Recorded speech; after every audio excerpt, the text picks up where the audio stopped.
Hi, everybody. Welcome to the Dennis Prager Show.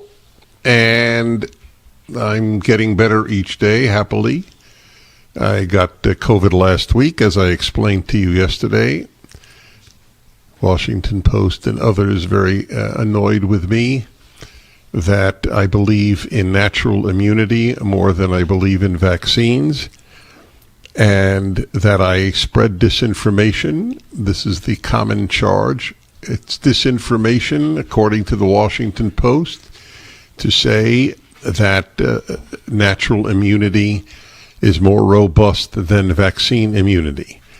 Despite all the studies that I show to that effect, despite the massive study in Israel with hundreds of thousands, and despite, for that matter, common sense, that nature is weaker than a vaccine. That is the claim that is being made. Nevertheless, I am charged with misinformation. I have never asked anybody, by the way, not to get vaccinated, not once. In fact, yesterday I said, I think that you should either get vaccinated or take therapeutics as a prophylactic. I don't think you should do nothing. That was not reported by one left-wing source that I said that yesterday, because it would make me too human and make my position too morally complex for the simpletons at the Washington Post and the Daily Beast and other places. So that is what one deals with. I did indeed hug people all throughout the pandemic. I announced it at the time, and it was my belief that you live life fully, even during a pandemic. I did not hide from the world. I spoke at rallies. I posed with people for pictures, at speeches. Nobody was coerced into posing with me. They were either vaccinated themselves or on some therapeutic, or simply decided that they would do so. When you take issue with the scared, you are playing with fire. That is the lesson to be learned here. And the left is nothing if not scared. They are scared of life. They are scared of death. They are scared of everything. They are scared of pain. That's why they have safe spaces. They are scared of speakers coming to a college and saying things that they don't agree with. And those of us who are not scared and who love life, we annoy them tremendously. The Daily Mail once again repeated that something I mentioned. You could see it in passing about over a year ago. On a fireside chat, I mentioned that I don't go through life thinking what will kill me. And so that in passing, I mentioned that at a restaurant, if a utensil falls on the floor and the waiter runs over to give me a new utensil, I don't need one. I'm okay with the one that fell. And then the Daily Mail picked that up. I mean, to give you an idea what they search for in order to attack people like me. Prager licks forks. Like, first of all, from the floor. I never said I licked a fork from a floor. I simply, I pick it up, and I will wipe it off, and I will use it. I don't see the need for a new fork, but I never said I lick forks from the floor. And yet that is what, once again repeated. Daily Beast, Daily Mail. When they don't have anything to attack you for, they find stuff that gives them meaning. These are midgets. It drives them crazy that we are not scared. So the Washington Post has the headline. Let's see, what is the Washington? Conservative radio host said he constantly hugged strangers to catch COVID, what I hoped for the entire time. What I hoped for was to live a full life the entire time, and that if I got natural immunity, I would in fact be relieved that I had natural immunity. That's not why I hugged people. I hugged people because I hug people. If that wasn't clear yesterday, let it be clear today. Why did people hug me? Right? The same question could be asked of the thousands of people who put their arms around me in the course of the last year in posing for pictures. They understood the risk that they were taking, and they thought that it was a minimal risk, which it turns out to have been. So while people that I know lived in their house for over a year and never left, I was hugging people. That is correct. That was the decision to choose life. You have a choice in life, to choose to live or to choose to be scared. And I chose all year and a half, now almost 2 years, to live life. I think it was the correct choice. A lot of people found it to be an admirable choice. But this is what they cover. Prager listed off a cocktail of therapeutics he said had been taken over the course of the pandemic, many of which have not been approved by the FDA. Yes. See, this is what constitutes truth for the Washington Post. The herd-like mentality. If the FDA approves it, then there's nothing to think about. If it doesn't approve it, there is nothing to think about. There's no dissent in science for the left. None. The FDA approves it. That's all that matters. The host said he has been steadily improving since his diagnosis. Prager is one of several conservative radio talk show hosts who spread misinformation about the coronavirus and vaccines, including some who later died of the virus. What is the misinformation that I have spread? That the state, the Indian state, the state in this country of India, of Uttar Pradesh, with 240 million people, conquered the coronavirus by giving massive doses of ivermectin to its citizens? Is that misinformation? How do we know that what the information we're given from the compromised FDA, where the head of the FDA goes to become a member of the board of directors, Scott Gottlieb, board of directors of Pfizer? That's why is that not possibly misinformation? People who had COVID need to get a vaccine. That's not misinformation. But that's what they do. They just declare misinformation. Yep. The deaths put a spotlight on the role right-wing hosts have played in the spreading of coronavirus misinformation as vaccination rates continue to deviate based on partisan beliefs.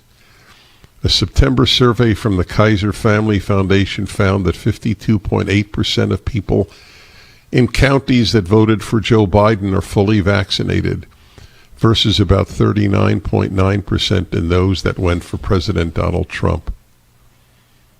Yes. By the way, they like this. During the pandemic, he falsely compared the coronavirus to the flu and to snake bites. In the very, very beginning, when there were like 8 deaths in the country, I said something to that effect. I never said it again. And by the way, Nancy Pelosi, remember? She said, oh, you should all gather in Chinatown, in New York. In the very early stages, the very beginning, when people didn't know what this was about, people said all sorts of things so as to minimize people's concerns. So this is the way the Washington Post reports what I said.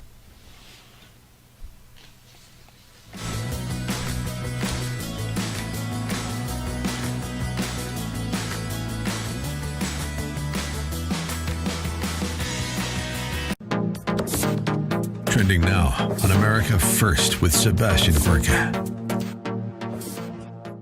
Mark Milley admitted yesterday that for that pathetic pseudo-journalist Bob Woodward, for his new blockbuster dishing book of scandal, Mark Milley gave him hours of interviews. Hours? Sorry. How busy should the chairman of the Joint Chiefs be? Just curious. As the Taliban is ready to take back Afghanistan, these are interviews he gave this stinking year. This year. As the Taliban is rising, as China is building its military, as Iran is threatening us, as Russia is being ever more militaristic, you're sitting down for hours with an avowed, rabid Democrat, quote-unquote, journalist to give inside scoops on how you stood up to President Trump by undermining the chain of command that you by the Constitution are not a part of? What the hell are you doing? Maybe those hours could have been spent, I don't know, reading the Long War Journal by our friend Bill Roggio, where he predicted in March that the Taliban would be in control and Kabul would fall. Maybe you would better spend your time reading books like Cynical Theories, reading the works of Chris Rufo about what critical race theory really is and why it's racism and bigotry. But oh no, you had to be a politician. Keep up with what's trending. Subscribe today at rumble.com. Streaming on Salem Now. Out of your mind if you think this family can pick you up every time you fall. Every time I take one step forward, seems like I fall. Boy, Dylan Wright came in this morning. He wants to fight you. Never say die, gonna give it all. This is your opportunity to get back on your feet. This is my time. Won't quit, I've just begun. You gotta know who it is you're fighting for. That's the fight, Bo. I can't believe I'm saying it, that Bo Lawson can go 10 years without a competitive fight, and here he is going toe-to-toe with the world champion. No one expected this out of him.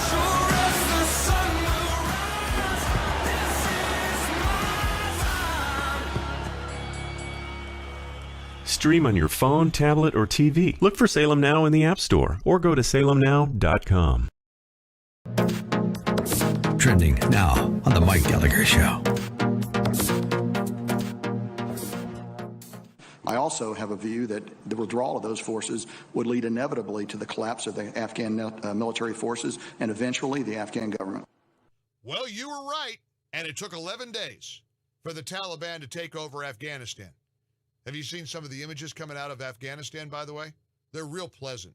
Bodies being hung from overpasses, people being executed in the street, an Afghan soldier led out into the street and just shot dead. The Taliban walking around with these giant whips and they're hitting women over the backs. Here's Secretary Austin also contradicting Biden and exposing Joe Biden for the bald-faced.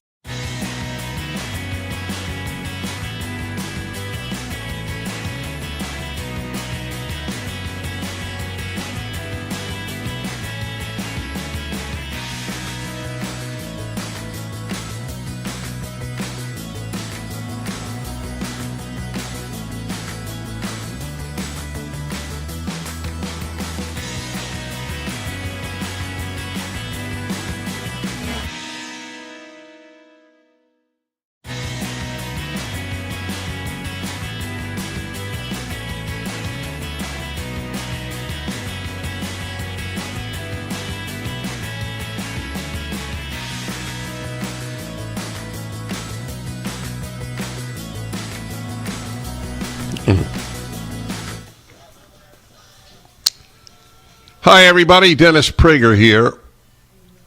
And let's see. Stockton, California. Mark, hello. Yes, how would you grade the effectiveness of the coronavirus vaccine so far? I don't know. I don't have a grade because it's clearly helped a lot of people, and it's clearly damaged a lot of people. So I have no idea. So you don't believe the statistic that says that 995 people out of 1,000 who have gotten the vaccine do not die, and 5 out of 1,000 do die? I don't think the only adverse reaction is death. I am not anti-vaccine. I just don't know why people are so smug in assuming its effectiveness when there have been no long-range tests of it. That's all. I don't know why my position is in any way irrational or misinformed. There are people it has clearly helped, and I thank God for that. But if you look at VAERS, at the large number, and I'll tell you, I have not mentioned this, but since you asked, and you're certainly free to respond, I know 2 people, one of whom came close to death as a result of the vaccine, and one of whom I believe died as a result of the vaccine. They were in perfect health, and then horrible things happened after getting the vaccine. I don't know why people deny that happens. Now, you might say it is so rare that it's true that aspirin has an adverse effect. And fine, that's a fair reaction. But there is a cavalier attitude towards something that is still in the experimental stages that I don't quite share. And I don't have any trust in the FDA or the CDC. I think they're corrupt. That's the biggest problem of all. If I trusted them, it would be a very different attitude on my part. I think they're corrupt institutions. I think American medicine is now corrupt. You don't. You believe that honest, fine people guide the American medical establishment. Do you believe that the American Medical Association was right in announcing that birth certificates should not list sex? Is that your question? Yes. No. Does it in any way, and I really appreciate your calling, so please don't take it as an attack, and it's not, I swear. Does that in any way cause you to rethink your trust in the AMA? No. Okay. So 2 decent Americans, both not admiring a position taken by the AMA, come to 180-degree different conclusions. That's fair. But I don't call you misinformation spreader, and I shouldn't be called a misinformation spreader. That's all. Yeah, I say honest people thing? can differ. Yep, sure.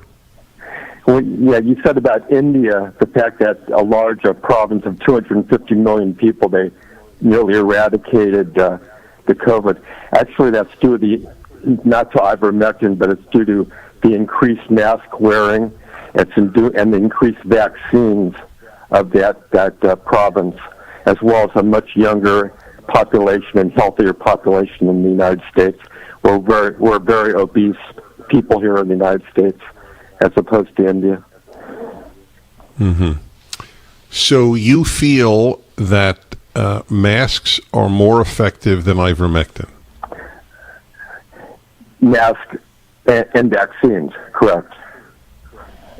Yeah. Well, I will read about the vaccine part. I'm not familiar with that. It's a very fair challenge, and again, I thank you for calling.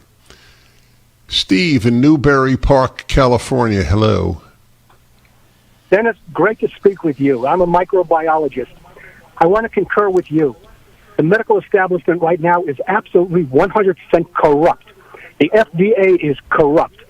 Natural immunity is by far, much more effective than this vaccine, which is totally unproven, which is totally experimental. We know nothing about the long-term effects.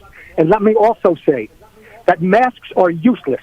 I could take about 50,000, at least 50,000 virus particles, molecules, and stick them in one small human cell. I could take over 50,000 and put them into one bacteria cell. Using a mask, wearing a mask is useless against this virus.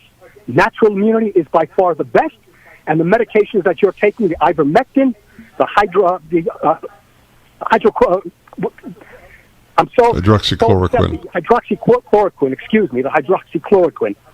far more effective, the therapeutics, than what's happening right now. The FDA, Fauci, absolutely corrupted science. They don't even know what the word science means. They say follow the science. If they would follow the science, they would understand natural immunity, what the body is able to protect, and how the body is able to protect, and how we develop T cells, and how we develop all the various types of white blood cells, and the complementary system that goes with natural immunity.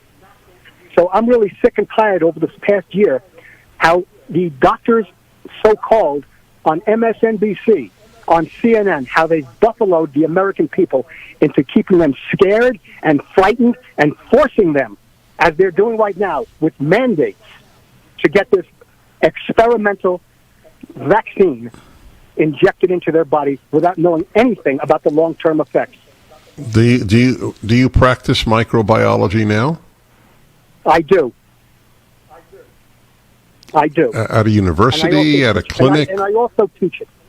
I also teach. All right. Good man. All right. I appreciate that. Sam in Los Angeles, hello. Hi. Hello, Sam. Hello. Dennis, I'm really sad because I used to be a big-time follower of yours in the early 2000s and the 90s. So it's been a while. Can you hear me okay? Yeah, I say it's been a while since you were a fan. It's been over 20 years. So I've noticed a change. My loss of your fanhood predates COVID. Yeah, but it's become intensified now. You're making a lot of assumptions about your knowledge of medical issues. And I remember back in the early 2000s, you used to talk about getting... All right, hold on. I'll keep you on. Back in a moment.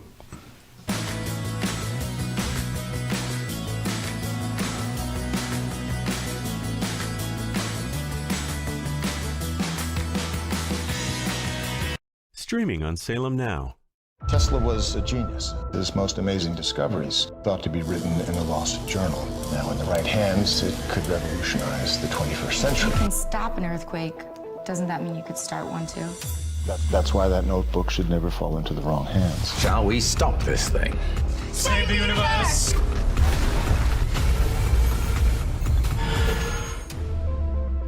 Look for Salem Now in the App Store or go to salemnow.com. I grew up poor, which is even worse than being poor. We would have sandwiches with no meat. My American dream entailed working hard and making $20,000 a year. But I surpassed that goal and became a corporate CEO. We'll all be able to say, free at last! Free at last! Look for Salem Now in the App Store or go to salemnow.com. Streaming on Salem Now. The public would be outraged if they knew the truth. Why do you think our politicians are not on the sidewalk right now talking to you? Don't have no respect. The old wall randomly turns into a guardrail, followed by miles of open border.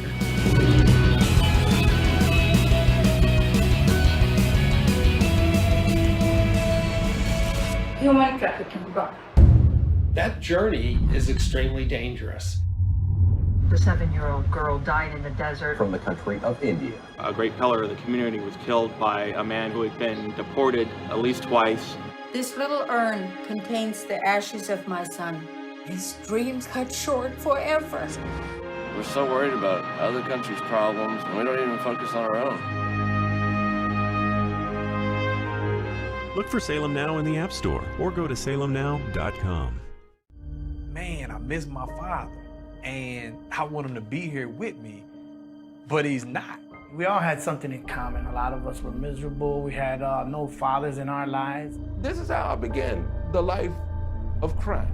I desired to have a father who would tell me that what I did was wrong. Look for Salem Now in the App Store or go to salemnow.com. Judge Thomas, you solemnly swear to tell the truth, the whole truth, and nothing but the truth, so help you God. I do. I was under constant attack. You're not really black because you're not doing what we expect black people to do. This is the wrong black guy. He has to be destroyed. So you'd still like to serve on the Supreme Court?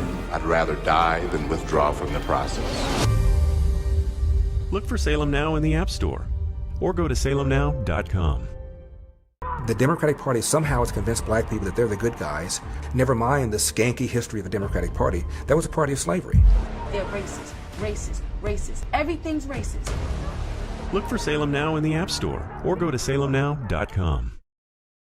This is why we're fighting for the soul of America. You should be able to share ideas without fear of being fired from your job or shouted down. You are not to be heard. This is one of the few things we have no precedent for in the United States. You have the right to remain silent. Look for Salem Now in the App Store or go to salemnow.com. Don't you get tired of commercials screaming at you to buy gold now within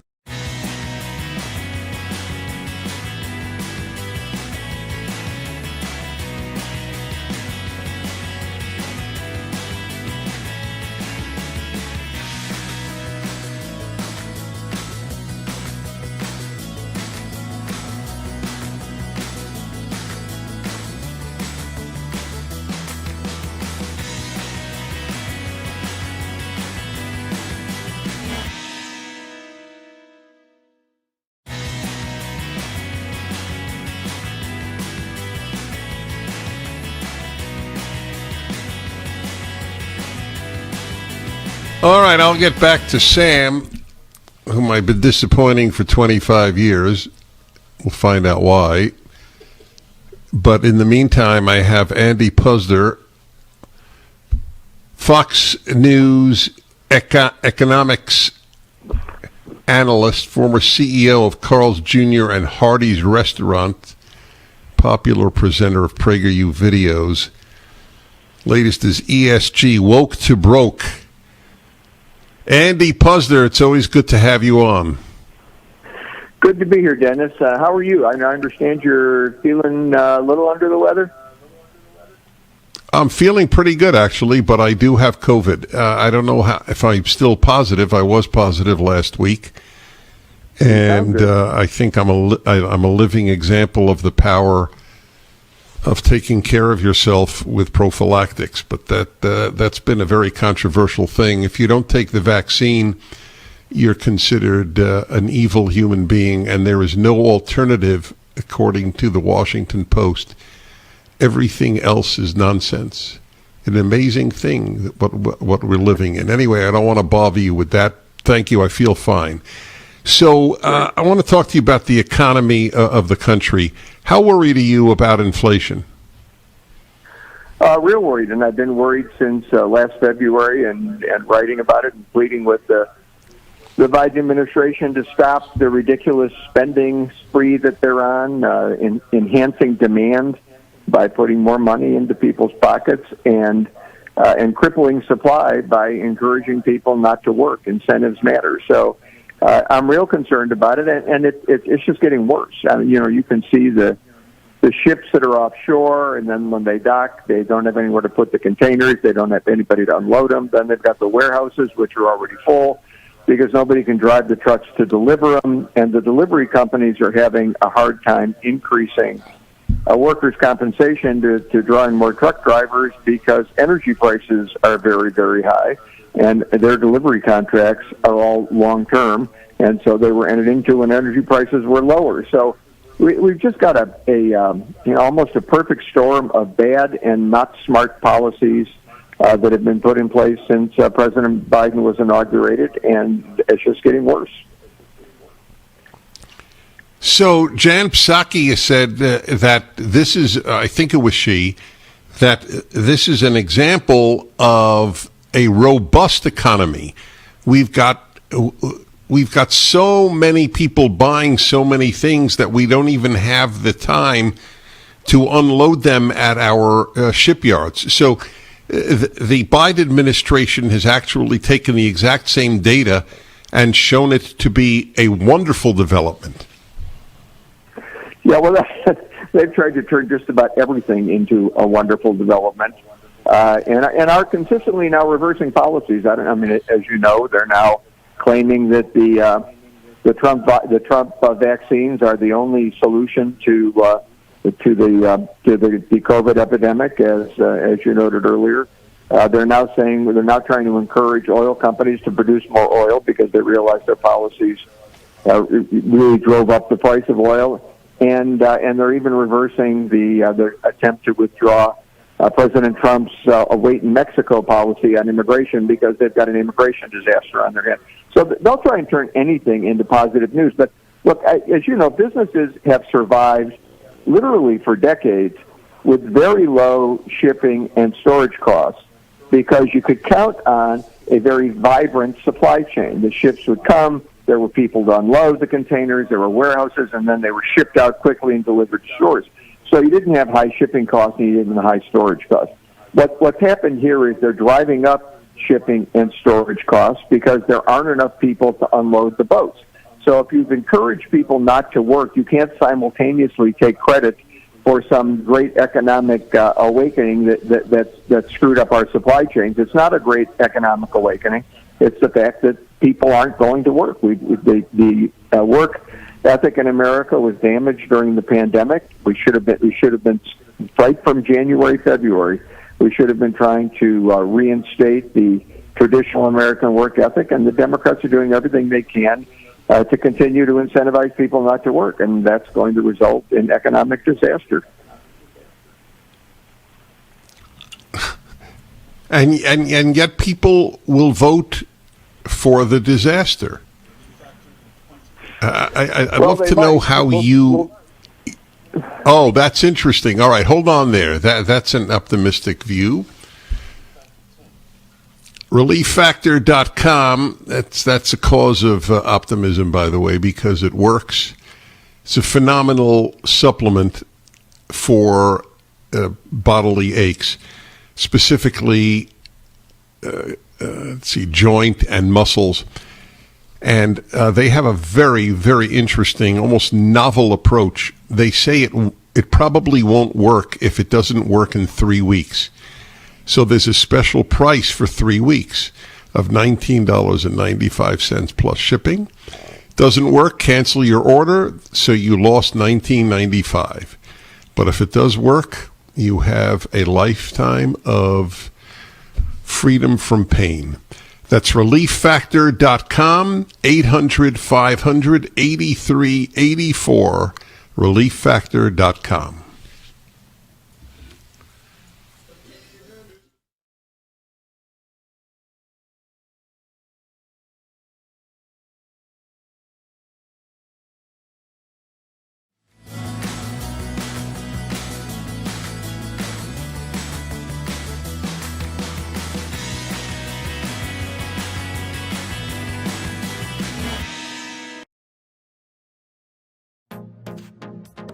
Trending now on the Mike Gallagher Show.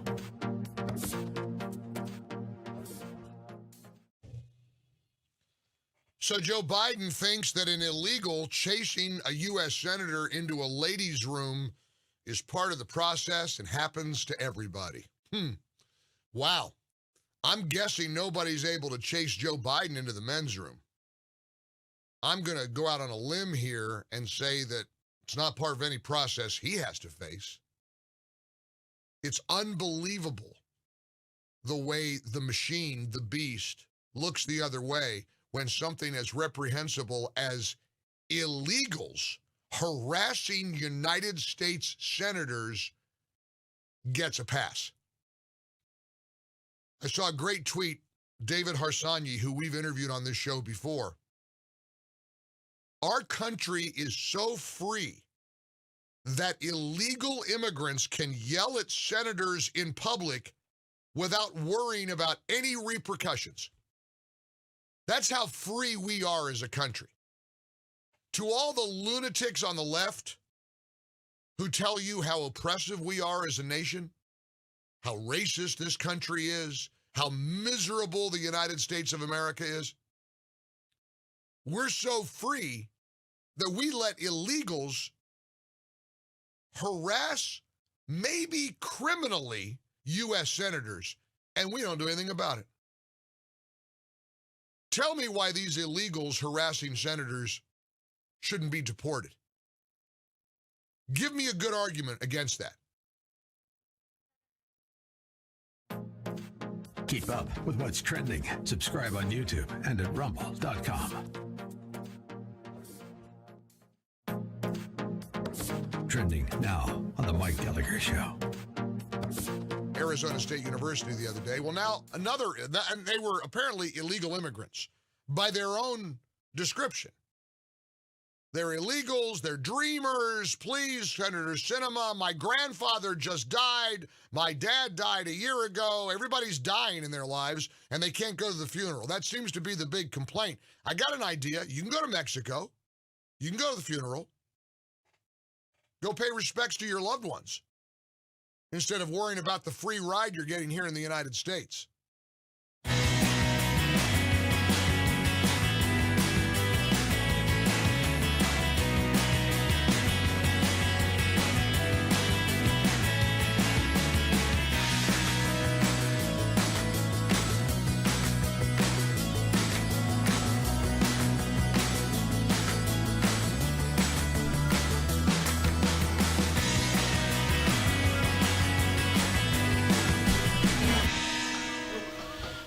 Okay, everybody, I'm speaking with Andy Puzder, one of the leading economists in the country, Fox News analyst, former CEO of Carl's Jr. and Hardee's Restaurant. He's the presenter of the latest PragerU video from Woke to Broke, ESG, which is an acronym for environmental, social governance. In other words, it's more important to be woke than to have profits. So you were telling me about you're somewhat optimistic that the American voter will not continue to vote for these policies that are destroying the economy? Yeah, I think it's very difficult for people to ignore the price at the gas tank. It's very difficult to ignore the prices at the grocery store if they've even got some things on the shelves that you can purchase. I mean, what people are facing day to day is very, very negative for President Biden, and it's showing up in the polls. You know, he's about, look at the Real Clear Politics average, he's about 8.5 points underwater, positive versus negative ratings, and Rasmussen has him down around 42%, Quinnipiac down around 40, Trafalgar at 40. Those are the kind of polling numbers that are very, very damaging in an election. You know, I spoke in Cleveland to a group of about 200 people last week, and I went pretty hard at President Biden in the speech, and I warned people I was going to do that. Cleveland's my hometown. And I really thought I'd get some blowback from the audience afterwards, people supporting Biden and criticizing Trump. I got just the opposite. These people were mad. I mean, they were actually, more, critical of President Biden than I was. So I think there is a movement out there, maybe not in the heart of New York City or Los Angeles, but I think in flyover America, there's very serious resentment for what's going on and how it's affecting people's lives. How is it most being felt? At the grocery store and at the gas pump, or everywhere? I would say everywhere. I do think people are seeing their paychecks bigger. We're looking for an area where there might be something positive, but they're also noticing that they can't buy as much. And, again, back to the grocery store and the gas station. We've had pretty good wage increases. I mean, employers are willing to pay up to get workers right now, and wages have gone up 4%, 4.6%. But inflation seems stubbornly above 5%. So even though the number on their paychecks is bigger, the reality is that their real wages are less. They're going down. And I think that's particularly obvious to people, and particularly impressive to them after the 4 years of President Trump, where wage growth was always higher than inflation. You had wage growth for 20 consecutive months. It was 3% or better. And inflation was down about 1.5%. So people not only had bigger paychecks, but what they got was worth more money. And now they're seeing just the opposite. And I think that economics can have a real impact on people. And on top of, people jumping out of planes in Afghanistan and are blowing up a car with 7 children in it, and what's going on at the border. They see people just walking across the river down in Mexico. All of these things combined are very, very negative for the president. There really is no way for the administration to paint these things positively. In fact, when you hear Psaki talk, as she said, as you pointed out earlier, about how this all the economic news all indicates a strong economy, you have to ask yourself, how stupid do these people think we are? I mean, this is, we are in real trouble nationally on a number of fronts, and we don't really have the leadership we need to get out of trouble. A final question. Are you as troubled by the radicalization of big corporations as I am? I mean, I keep reading about whether it's Disney or Nike or Verizon, the policies that they are following internally, teaching their workers that they are all racist if they are white. So here's my question. One, are you as disturbed? You probably are. So I'll go to part two, if I'm right about part one. Are there any corporations that are not woke? Well, it'd be hard to find one right now, and I am very, very concerned about it. And a lot of it, for some corporations, woke is just a way to make more money. It's a way to appeal to your target market, like Nike or Starbucks or Patagonia, that have kind of a left-leaning market. So in some senses, this woke appeal is really just appealing to your target market. But for companies like Coca-Cola or groups like the NFL or Major League Baseball or the NBA or the Academy Awards, I think their going woke is very disconcerting, and it's something that people can do something about. With respect to, for example, Coke, there was a poll came out from Rasmussen that said 37% of Americans objected to their opposition to the Georgia voting law and that woke HR policy, the critical race theory HR policy that they're all trying to invoke. And Coke ended up, when they saw that 37% of Americans were less inclined to buy their products, all of a sudden the guy that came up with that was let go or resigned, and they pulled back on the policy. So on some of this, you can have an effect. It's this ESG investing is really the problem. It's these large investment funds that are imposing these progressive policies on corporations in which they own shares, and they really own the shares on behalf of people that invest with them, primarily pension funds. So they're really taking power from a source that they're probably not entitled to take power from, and I think it's something we need to react to quickly, or like the education and media establishments, if we don't react, we're going to lose the business community as well, and that would be really a disaster. I think we have lost the business community. That great Prager. That's right, which is why you did the video. Well, bless you. I hope everybody watches it. Millions have already. Again, it's a woke to broke ESG. That's the initial. It's up at the PragerU.com. Andy, thank you for everything. Thanks, man. It's a pleasure to be on the show with you. Thank you.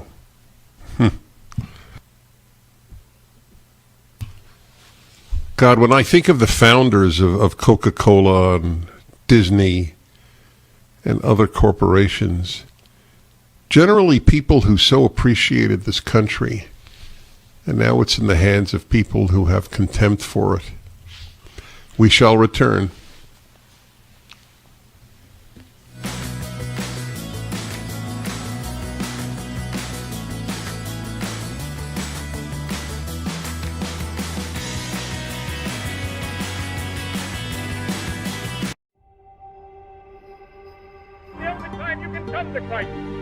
You ever thought of going to seminary?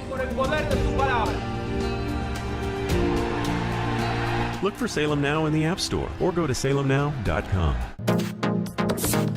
Trending now on America First with Sebastian Gorka.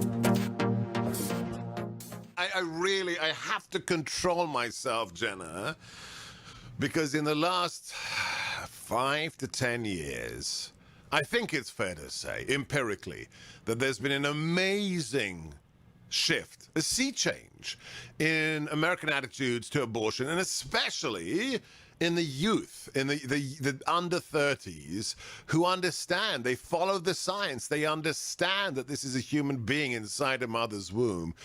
I don't want to get carried away with myself, but how important you've taught constitutional law, you're a practicing lawyer. How significant is the SCOTUS decision and the signing into effect of the new heartbeat law in Texas?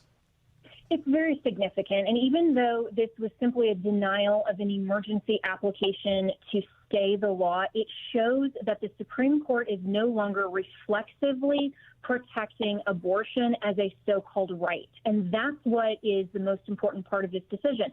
The Supreme Court said that they were not ruling on the merits of the issue. Of course, it will be litigated further on the merits and potentially wind its way up back to the Supreme Court. But what they're saying here is that no longer will an activist majority simply say, sorry, states, you don't have a compelling interest to protect unborn life. And so for all of us who understand actual science and who have seen the science, who see the strides that we have made in showing how heartbeats are about 5 to 6 weeks after conception. Keep up with what's trending. Subscribe today at rumble.com. Don't you get tired of commercials screaming at you to buy gold now with inflated promises on future values? In an unregulated industry, you need honest, real experts to give you solid advice to protect your wealth and top picks on the best coins and bullion based on real-time data and historical trends. For example, as environmental policy becomes a hot topic, one precious metal that's been significantly undervalued for years is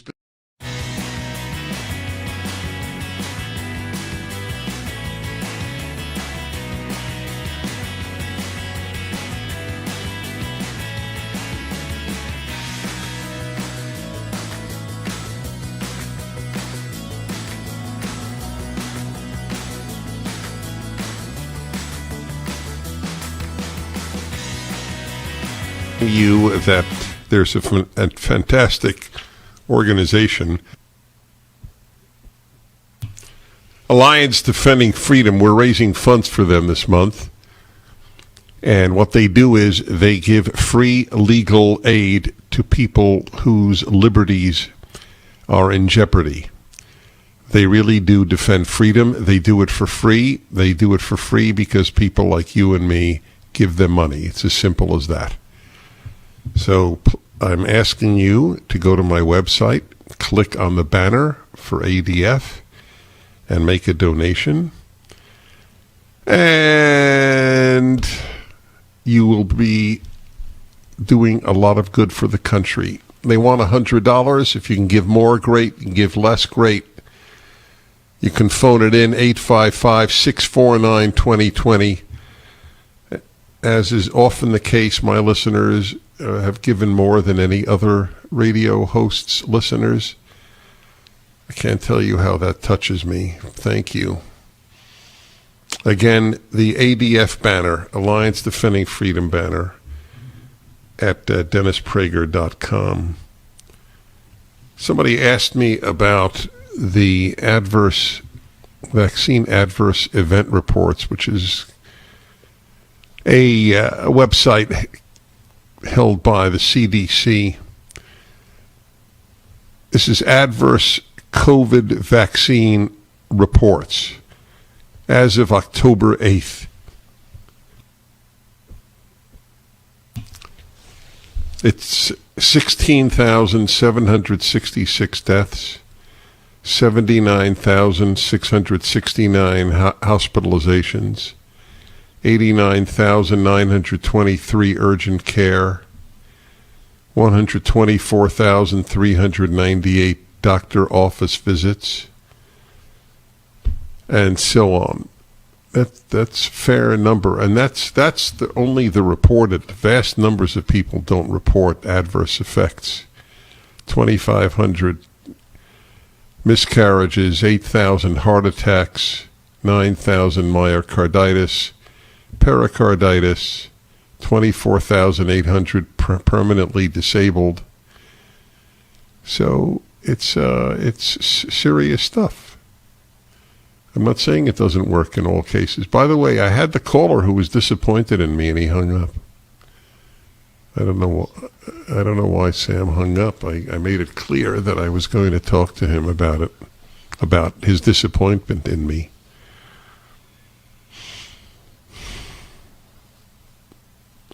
Yep.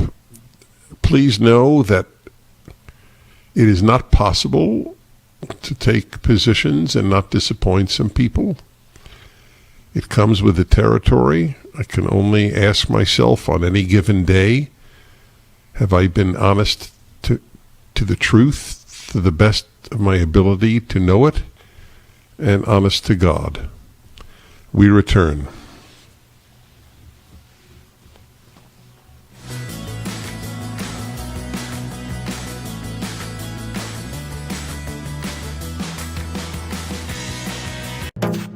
Trending now on the Charlie Kirk Show.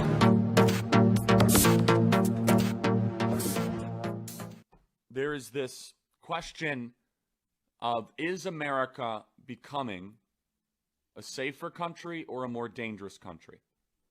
So Merrick Garland did not issue a memo condemning the fact that murders are up 30% since last year. 30% murders are up. So murders are up 30% in the last year.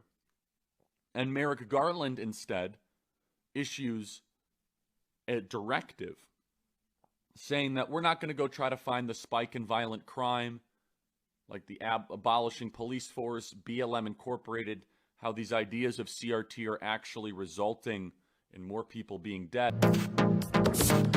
Keep up with what's trending. Subscribe on YouTube and at rumble.com. Trending now on the Larry Elder Show. What the left tries to do is they just use emotion. They try to make you so mad that you stop thinking. And you end up, you wind up just literally foregoing your liberties, your civil liberties, because you're mad at somebody. And the left just reels you in. Oh, this person is racist. Oh, this person is homophobic. Oh, this person is xenophobic. And all this kind of stuff. It's constantly, it's this constant divisiveness. It's this constant state of anger just to keep you mad. And then you're so busy being mad. You're so busy hating your neighbor that you're not thinking, oh, wait a minute. Inflation is skyrocketing? You mean I won't be able to afford groceries? I'm already struggling, but I won't be able to afford groceries. I won't be able to afford to put gas in my car. See, the big issues they want you to stop thinking about. They just want you to hate Republicans. They want you to hate black conservatives. They want you to hate white conservatives. Meanwhile, they're hating on you. It's amazing to me how the left gets away with this stuff. And it's amazing to me how so many people continuously fall for it. You notice every election cycle, the left will blow up, the media will blow up a story about a black man or whatever. Maybe it's an issue with cops or whatever it may be. But you have to understand something. And I'm not saying these stories like George Floyd and all this kind of stuff shouldn't be brought to light. But you have to understand the reason why they're brought to light isn't because they happen all the time. Because police have millions of stops and deal with, they have millions of confrontations with criminals and none every single year. So when something like a George Floyd incident makes it onto the news, it's not because it's normative, it's because it's extremely rare. But the left makes you too mad to realize this. Keep up with what's trending. Subscribe on YouTube and at rumble.com.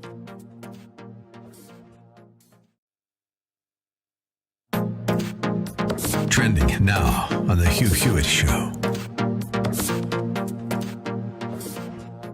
Dr. Fauci is what's the good word? The way to say it? He's a creature of the media, and I think he kind of thrives on setting off these mini controversies, and then in this case trying to clarify himself afterwards. But he'll do an interview with anybody, and he says all sorts of stuff. Well, he did an interview with me last week in which he said he'll never resign. See, he'll do an interview with anybody. There you go, anybody. But he's been here many, many times, and I always try and give him tough questions, but I went through the many CDC, FDA failures, and they are failures. His noble lie about the mask, the J&J pause, the failure to do ivermectin research in a timely fashion, the failure to do research on masks on children under the age of 5 in a timely fashion. Have you lost confidence in him, Byron? Absolutely. I mean, here's the thing. When I want to know something, like, okay, what is the extent of breakthrough infections? What percentage of deaths are people who are double vaccinated or fully vaccinated? What percentage of hospitalizations? A lot of this information is rather difficult to find, in part because Fauci has not been a reliable source of the best information. And I think a lot of the debate that goes on, the uninformed debate that goes on, and I try not to be part of that, is as a result of the government not being a credible source of the best information. Keep up with what's trending. Subscribe on YouTube and at rumble.com.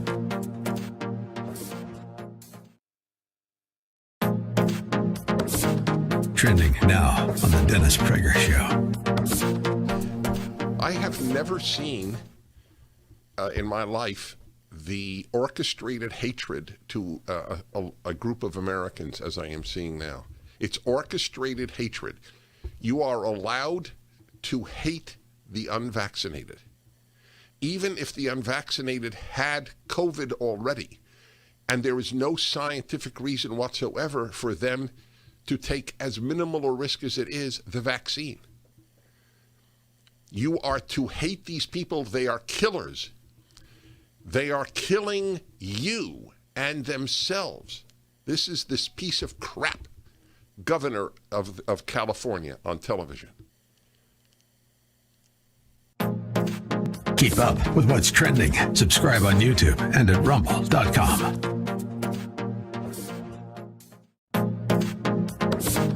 Trending now on the Dennis Prager Show. In light of the belief of the CDC that 99%,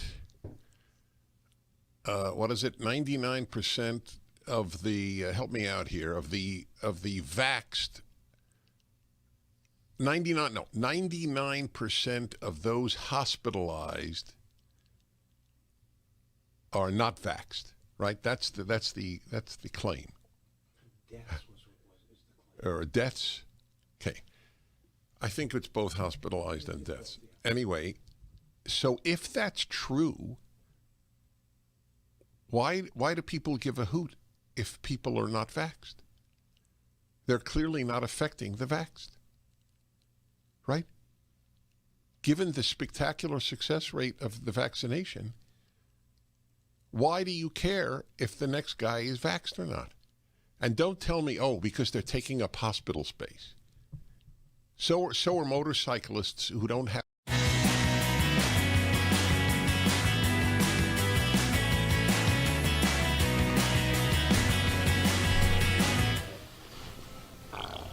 Hi, everybody. Dennis Prager here, and I welcome you to the show. And I'm feeling better each day. Many people on the internet hope I die. It's fascinating to read that. They hope I die because I didn't take the vaccination. Instead, I relied on therapeutics. So they hope I die. It gives you an idea of the evil that permeates the left. I mean, I'm talking about people writing in the Washington Post, which has a piece attacking me today. It's hard for me to quite wrap my head around these people. Differ with us on the left, and we wish that you die. It's an interesting question. Is there something comparable on conservative sites? Maybe. I read comments, as you know, a great deal. I don't think that there is. Do we hope that people who get vaccinated die? Did it ever occur to any one of us to want that, let alone to write it? Yeah, let's hope he dies. And the arguments are quite remarkable that I took up a hospital bed. Of course, I didn't. They just make these things up. I didn't enter a hospital. I got my monoclonal infusion at a clinic outside of a hospital. My wife got one too. I think we pay enough in taxes to have earned the right to use the public funds that went for that.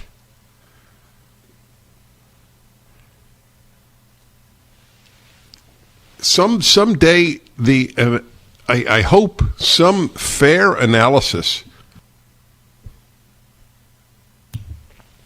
of the vaccine reactions. I'm not talking about physical reactions. The mental reactions, the moral reactions will be made. A sort of mass psychosis has taken over the society. I have never spoken out against the vaccines. I said yesterday, you should either be taking the vaccine or a therapeutic. That was never reported, needless to say, in all the left-wing lying media, Daily Beast or Media Matters or the Washington Post. They take 2 minutes of a 3-hour broadcast, and that's the totality of the coverage. And you can do that with anybody and choose what you want to attack.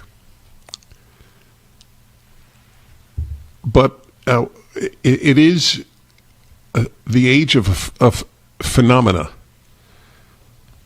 that there is such hatred for people who don't take the vaccine, as there is a hatred for people who won't wear a mask, even though every Democratic leader has been caught not wearing a mask. They make these rules and then they don't follow them. And the issue is not that they are hypocrites, which they are. The issue is that I don't know if they really believe in the rules that they pass. I don't have an answer to that. That people cannot enter an airplane in Canada, enter an airplane, enter a train, enter a bus if they have had COVID. They have natural immunity, and that is not enough. You must take the vaccine. The ease with which people relinquish liberty is the scariest part of the whole thing. And the left, they're proud of themselves. You understand? We are proud to relinquish liberty. Why wouldn't they be? Liberty and truth have never been left-wing values. Yes, it's quite something to read about it. The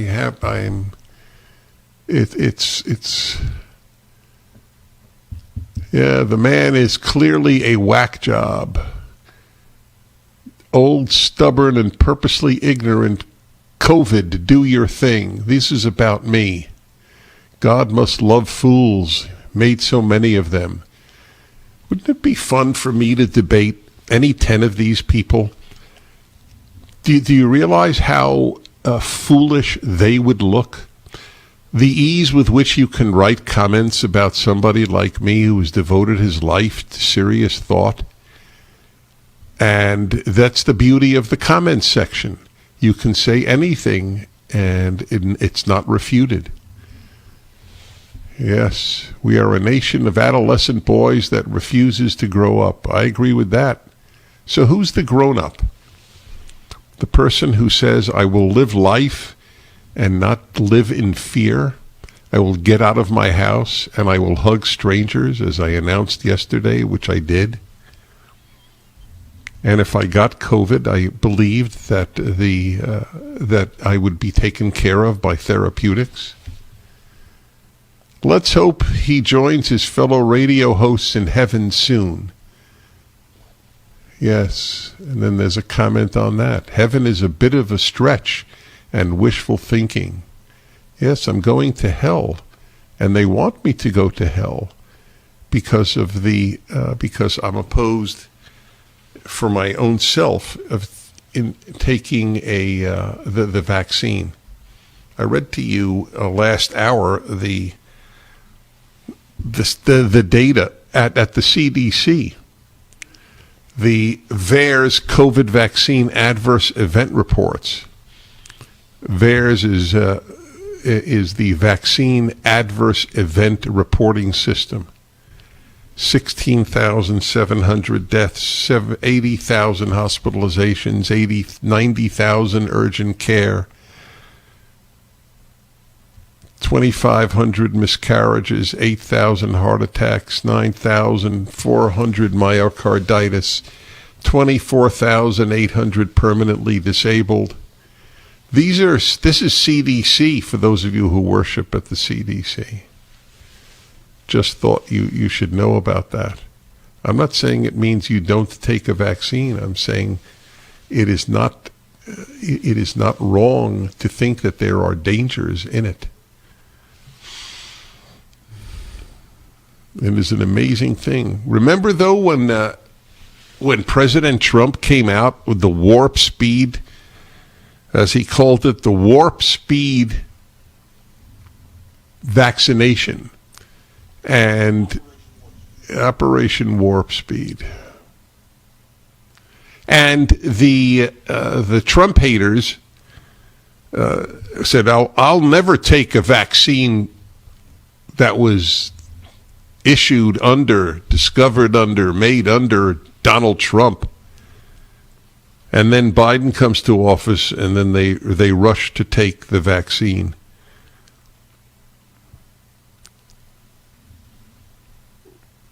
It is remarkable. The whole scenario in which we're living is incredible.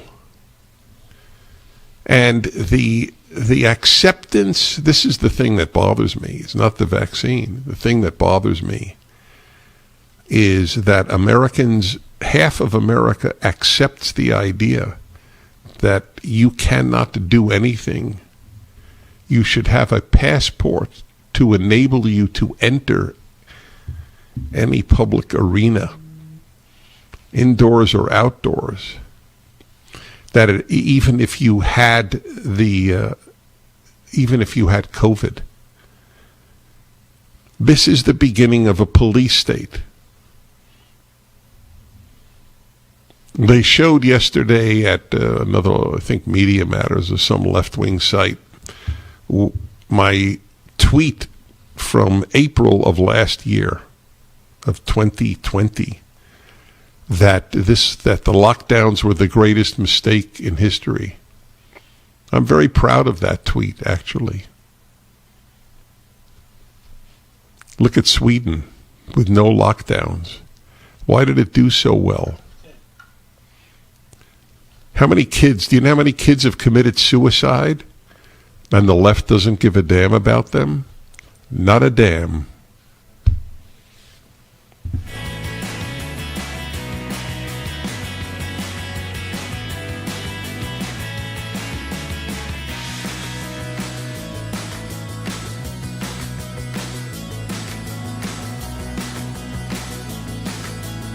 Streaming on Salem Now. The Democratic Party somehow has convinced black people that they're the good guys. Never mind the skanky history of the Democratic Party. That was a party of slavery. He said, listen, I gotta give these niggas enough. Not too much, but enough that I'll have them voting Democrat for the next 200 years. The race grievance industry would have you believe that blacks get up and think about nothing else except race. If I tell you this is racist, yeah, I would get you emotional. There is a whole big cottage industry for racism. If racism went away, a lot of people would be unemployed. The mob during the Minneapolis riots following the death of George Floyd. A bunch of white thugs, frankly, burning down the city's traditional black and Asian business district. They're racist, racist, racist, racist, racist. Everything's racist. Look for Salem Now in the App Store or go to salemnow.com. Streaming on Salem Now. Fiance? No, I can't be your fiance. You're gonna go. You're gonna be my fiance, and you're gonna be the most amazing, fascinating, most successful man ever. We're only gonna be there for a few hours, eat dinner, and I promise we'll have the best breakup of all time. My baby, my princess. Oh, yeah.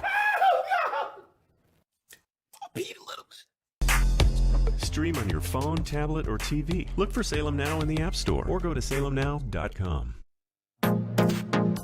Trending now on The Hugh Hewitt Show. Because there is a Washington Post story out that Trump is running a wink and a nod campaign, David Drucker. Trump talked out of announcing a 2024 bid for now, settles on a wink and a nod unofficial candidacy. What do you make of the headline? Well, it's some good reporting, but, Trump has been running a wink and a nod candidacy since the day he left the White House. And it was pretty clear to me when I interviewed him for the book in May that he was running that he was interested in running again. He asked me, he's like, why do people think I'm not running? I said, who says you're not running? Let's just talk about other people that may run if you don't, which I finally got him to agree to do. How long did that take? About 3.5 hours. Yeah, I mean, you got to... I got him there. So I was told yesterday by a confidant of the former president that he is going to run, and that if he changes his mind because of health, but that he looks in great shape. If he does run, he's going to destroy anyone who runs against him. I mean, just take them out at the knees and turn on them. And if he doesn't run, he'll be supportive of them, hoping to freeze them for a while. Consistent with your understanding? Yeah, well, look, first of all, we know that any time he's in a campaign, he tries to take people out at the knees. Again, nothing new. I think the thing to understand about President Trump, former President Trump, is that he loves being in the arena. He loves holding his big rallies. He hasn't tired of politics. He didn't want to retire from politics. And unlike presidents in the past who have lost, he's simply not going to do so. Keep up with what's trending. Subscribe on YouTube and at rumble.com. Trending now on The Charlie Kirk Show.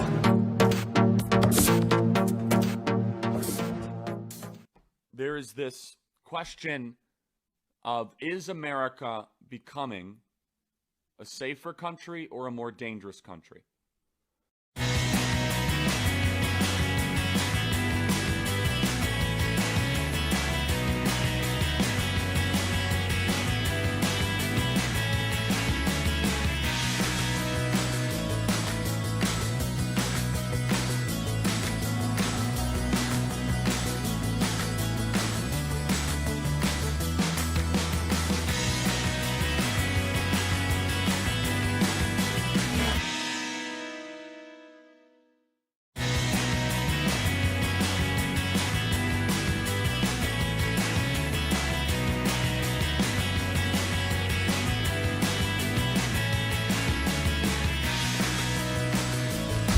And I'd like to tell you about Sierra Pacific Mortgage. They've been with me from the first day of lockdown, Andrew and Todd specifically, of Sierra Pacific Mortgage.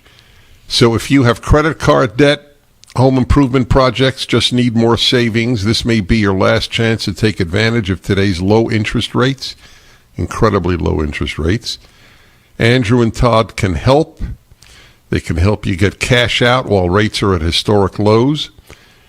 I trust these guys. I finally met them. I have great admiration for their fortitude, their ambition, their honesty. AndrewandTodd.com. Fill out their simple form for a quick mortgage checkup. No obligation. Or just call 888-888-1172. That's Andrew and Todd at Sierra Pacific Mortgage. AndrewandTodd.com. 888-888-1172. Good men. A lot of people are wishing that I die on the internet. Interestingly, it doesn't bother me for me. It bothers me for the society that we have produced such scum on the left. The left is scummy. Liberals are weak. They're not scummy. But the left produces worse human beings, as you well know. Since so many people are not talked to by their left-wing son or daughter, so many will not see their grandchild because the grandparent voted for Donald Trump. The left produces vile human beings. And I've always asked, are the vile attracted to leftism? Or does leftism make otherwise decent people vile? And the answer, I think, is both. I mean, it's quite remarkable to read these comments that I should die a slow death. What is my offense? Not taking the vaccine? Believing in therapeutics? Trying to help people get better without necessarily taking the vaccine? That's the offense. It's an interesting question in your family and in your private life of the left-wingers, not the liberals, the left-wingers you know. Do you find them to be particularly kind? They don't realize how self-indicting. Media Matters is so unaware of how it comes across to decent people that they don't care that they come across as scum. There's a pride in it for these people. There's a pride. Lying is an achievement, not a disgrace. Washington Post, and the lack of intellectual rigor. The FTC, the FDA or the CDC says something, and that ends all questioning. These are the people that used to have bumper stickers during the George W. Bush era, in which they said, "Dissent is patriotic." I remember those bumper stickers. Question authority. That goes back all the way to the 70s. Question authority. They never meant it. They meant question your parents' authority. They never meant question authority. They bowed down to authority on the left. That is their truth. And all their truth. Play the New Zealand Prime Minister, Sean. Gives you an idea of the mentality of the left and how scary it is that all truth emanates from the state. That's what the Prime Minister of New Zealand said. If you don't hear it from the government, it isn't true.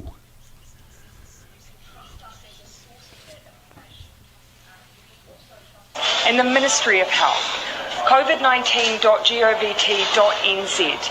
Otherwise, dismiss anything else. We will continue to be your single source of truth. We will provide information frequently. We will share everything we can, everything else you see, a grain of salt. And when you see those messages, remember that unless you hear it from us, it is not the truth. There you go. And people on the left all believe that. If you don't hear it from the government, it isn't true. All leftists believe that. It's a very scary bunch. So when I read at the Washington Post, the supposedly sophisticated forum, people wishing me death, of course anonymous, they don't have the courage to put their name to their death wish for me. That's par for the course. My column this week is about left-wing evil and the liberal voting for this evil. The liberal makes left-wing victories possible because there are so many more liberals than there are leftists. But we're making progress. The more often I say things like this, and it registers, people start thinking about the left-wingers that they know and wonder, yeah, they're not particularly kind, are they? They seem to revel in destruction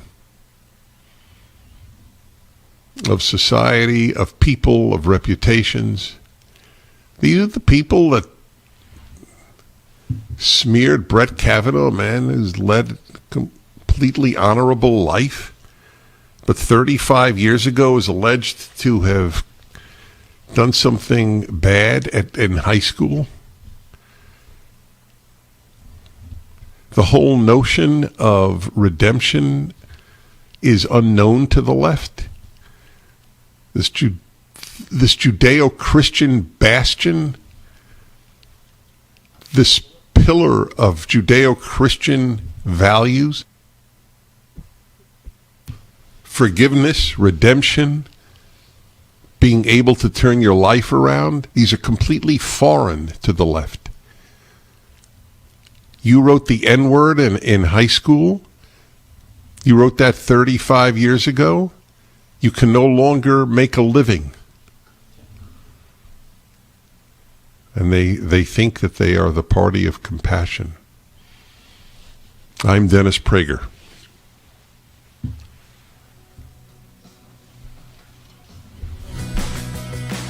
B-Room here too.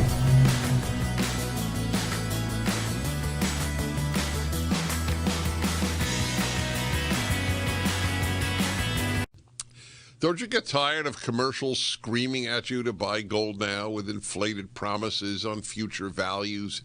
In an unregulated industry, you need honest, real experts to give you solid advice to protect your wealth and top picks on the best coins and bullion based on real-time data and historical trends. For example, as environmental policy becomes a hot topic, one precious metal that's been significantly undervalued for years is potentially set to surge. Nick Grovich, owner of AmFed Coin and Bullion, has long recommended this precious metal. Up to 600,000 ounces of this rare metal will be needed by 2030 to produce green hydrogen. Nick is doubling down on this pick, and you should too. Call Nick at AmFed Coin and Bullion to find out more. I've been friends with Nick for years, and he's my go-to guy when it comes to coins and bullion. I trust him. He is a good and very knowledgeable man. Call Nick at 800-221-7694, 800-221-7694, AmericanFederal.com, AmericanFederal.com. Not one mistake. The only time you can You ever thought of going to seminary? Billy Graham. Gloria a Dios, hermanos. ¿Quién está listo para ser transformado por el poder de su palabra?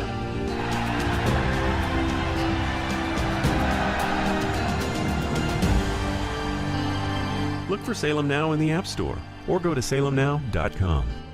Streaming on Salem Now. I grew up poor, which is even worse than being poor. Our lunch consisted of whatever my mother could scrape together from the dinner the night before. We would have sandwiches with no meat. My American dream entailed working hard and making $20,000 a year. But I surpassed that goal and became a corporate CEO. Put in an economic growth plan called 999. We'll all be able to say, free at last, free at last.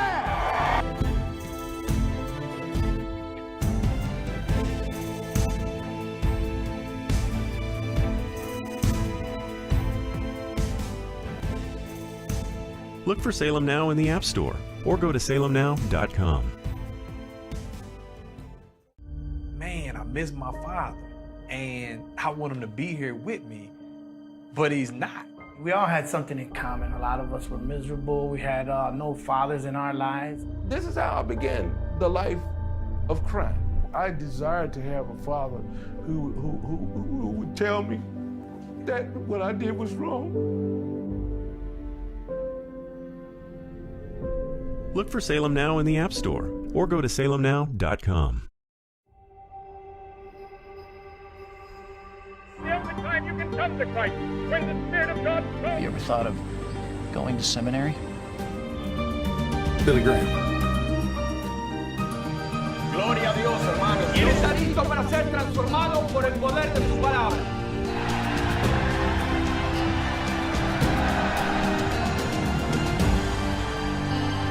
Look for Salem Now in the App Store or go to salemnow.com.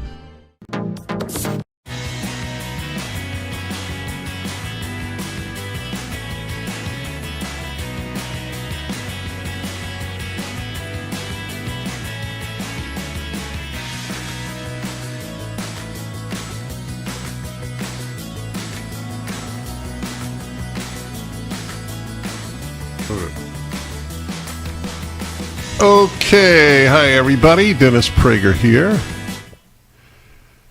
We take some calls here. Before I go to calls, I have a very, very special guest, one of the most wonderful women I've ever known, Lori Cardoza-Moore, founder of Preserving Justice to the Nations, now deeply involved in fighting CRT, the transgenderism and anti-Semitism in schools. Lori, welcome to the Dennis Prager Show. Good morning, Dennis. I was listening to your segment prior to this one, and it's just terrific to hear what people are saying about you. But just know that there are many, many people across this country who love you, who've been praying for you, who are grateful for all that you're doing to help us to preserve the God-fearing nation that we've always been. We've lost our way, but we are taking it back, Dennis. And thank you for helping by leading the charge and inspiring and encouraging so many parents, so many citizens across this nation. You're invaluable to the cause. So we thank God that you're doing well. That's very kind. It means a lot. Thank you, Lori. What are you doing in Los Angeles? So we are meeting with potential chapter directors. We are expanding Proclaiming Justice to the Nations out here in Los Angeles, in California. We launched a campaign a couple of months ago to take back America's children. And the goal is to focus on the three most important states in the country, Florida, Texas, and also California. And we've had huge success. More and more people in California are waking up to the indoctrination and the propaganda our children are being subjected to. And so we are coming out to help educate, activate, motivate parents and citizens. This is not just a parents issue, and it's not just an issue of parents with kids in the school system. This is a responsibility of the parents, the grandparents, and the citizens, because the citizens pay the taxes for this garbage that's going on in our schools. And thank God we see parents who are rising up nationwide. You know, Dennis, you know we've been at this for a decade. We've been pounding the pavement, beating the drum, sounding the alarm, telling parents and citizens, you have got to get involved in your school boards. You must attend these meetings. You must hear what they are discussing and debating. You must look at the curriculum and the textbooks that they are approving for our children. And now it is, thank God, you know, if there was any silver lining in the whole COVID, you know, issue, it was the fact that children were forced to go home. Parents were seeing and listening to what their children were being subjected to in the classroom. And when they started to hear, they began to question. And as they began to question, then the powers that be in the infrastructure in our local school districts started to rise up against the parents and citizens. And then, of course, you see now we've got the DOJ threatening parents for going to the school board meetings and expressing their displeasure at the direction that these leaders are taking our children and our community and our state, and ultimately this nation. So, what is the name of the organization that's fighting back at schools? Proclaiming Justice to the Nations. We've been at this, Dennis, for a decade. Right, but okay, so that I'm familiar with, Lori. I thought that was primarily involved with Israel. It's fighting anti-Semitism and anti-Israel sentiment. And here's what happened. We had a parent who brought a textbook to me in Williamson County, which is where we live. The parent said to me, you'll never believe what we're teaching our children in our classrooms here in the belt buckle of the Bible Belt. Well, it was a quote in a Pearson published textbook that approved of Palestinians blowing themselves up in a Jerusalem restaurant because they were waging a war against Israeli government policies and army actions. So as I saw that, then I saw the anti-Israel comment. And then I thought, well, if it's anti-Israel and it's anti-Semitic, there must be more to this. And so as I began to dig deeper into that book, then I saw the anti-American, anti-Judeo-Christian content that was being peddled to our children, pro-China. This was a decade ago. And that's when we started to sound the alarm. Well, nobody was listening. We couldn't get people to show up to school board meetings. I travel all over this country to communities. Right, okay, so hold on there. So they're related, which I want to hear about upon return. Lori Cardoza-Moore, what's happening in our schools. TryNerveRenew.com. That is the website, TryNerveRenew.com. If you have painful extremities, hands or feet, numbness, tingling, etc., which I've had much of my life in my feet, conquered it years ago with inserts in my shoes, then read about Nerve Renew and got rid of the inserts after about 9 months. That's how effective it is. So if you have this numbness or this tingling, try it 2 weeks for free, 1 year money back guarantee. TryNerveRenew.com.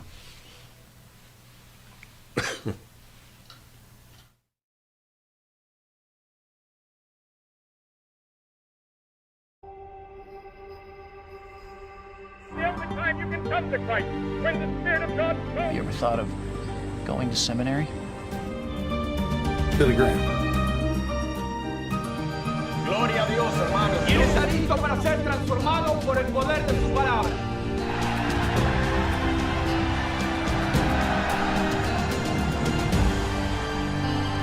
Look for Salem Now in the App Store or go to salemnow.com.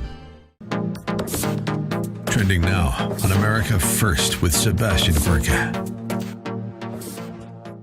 Mark Milley admitted yesterday that for that pathetic pseudo-journalist Bob Woodward, for his new blockbuster dishing book of scandal, Mark Milley gave him hours of interviews. Hours? Sorry. How busy should the chairman of the Joint Chiefs be? Just curious. As the Taliban is ready to take back Afghanistan, these are interviews he gave this stinking year. This year! As the Taliban is rising, as China is building its military, as Iran is threatening us, as Russia is being ever more militaristic, you're sitting down for hours with an avowed, rabid Democrat, quote-unquote, journalist to give inside scoops on how you stood up to President Trump by undermining the chain of command that you, by the Constitution, are not a part of? What the hell are you doing? Maybe those hours could have been spent, I don't know, reading the Long War Journal by our friend Bill Roggio, where he predicted in March that the Taliban would be in control and Kabul would fall. Maybe you would better spend your time reading books like Cynical Theories, reading the works of Chris Rufo about what critical race theory really is and why it's racism and bigotry. But oh no, you had to be a politician. Keep up with what's trending. Subscribe today at rumble.com. Streaming on Salem Now. Out of your mind if you think this family can pick you up every time you fall. Every time I take one step forward, seems like I fall. Boy, Dylan Wright came in this morning. He wants to fight you. Never say die, gonna give it all. This is your opportunity to get back on your feet. This is my time. Won't quit.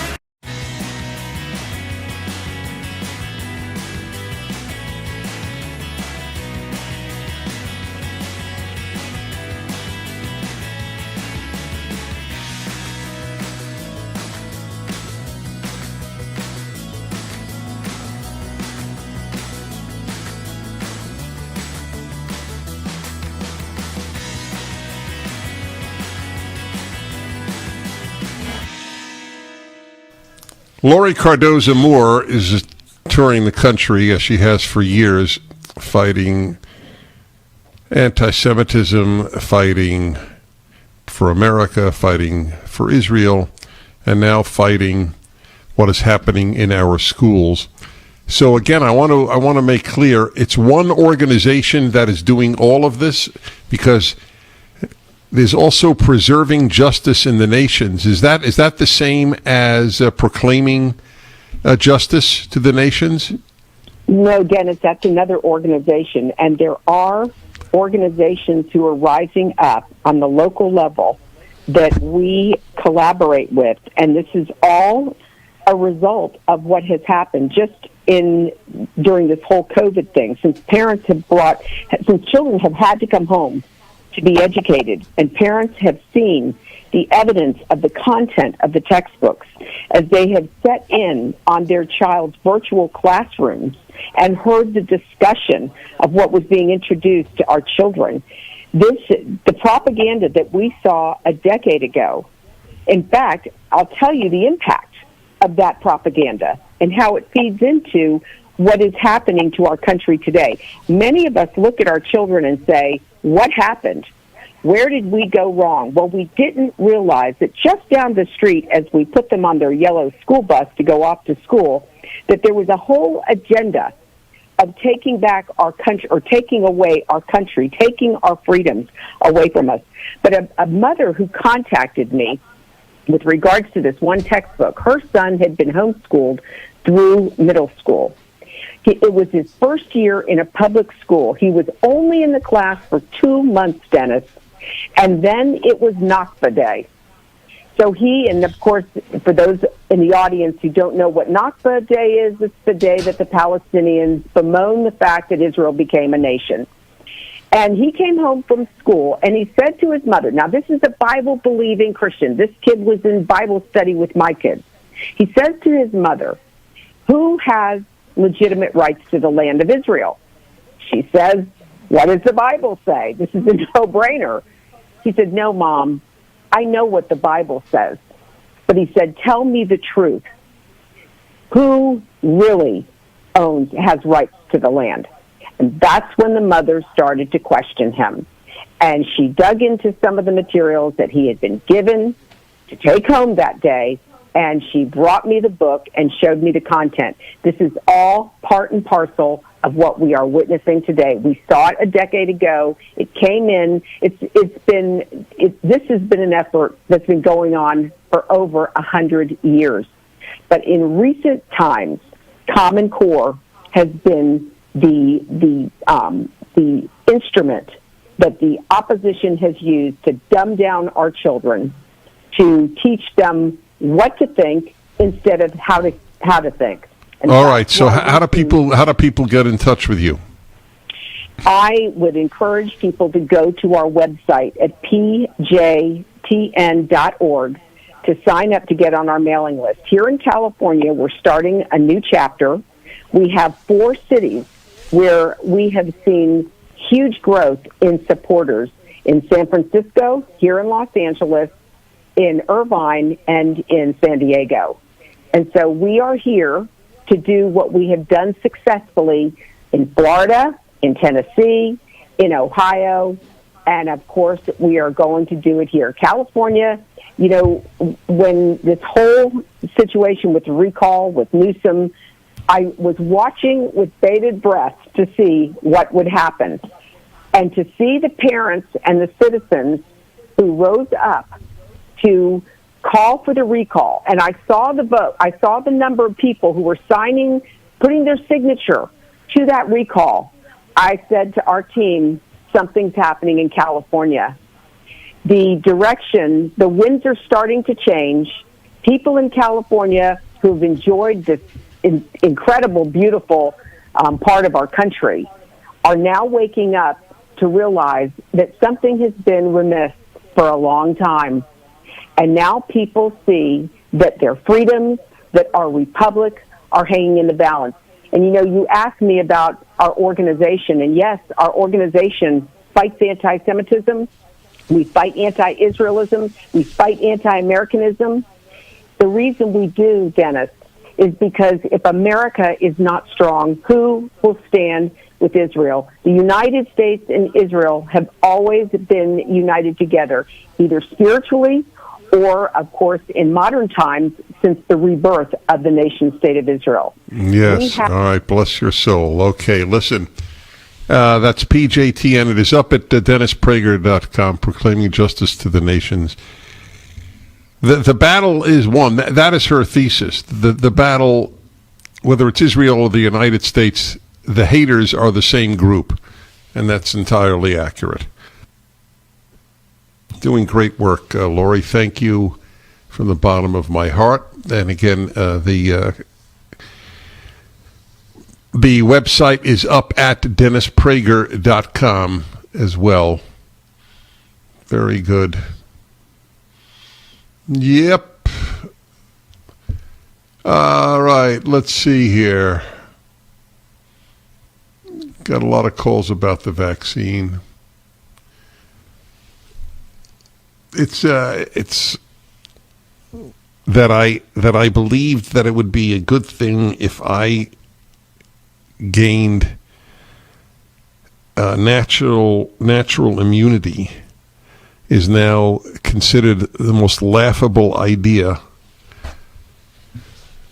This is what goes for serious journalism at the Washington Post, for example.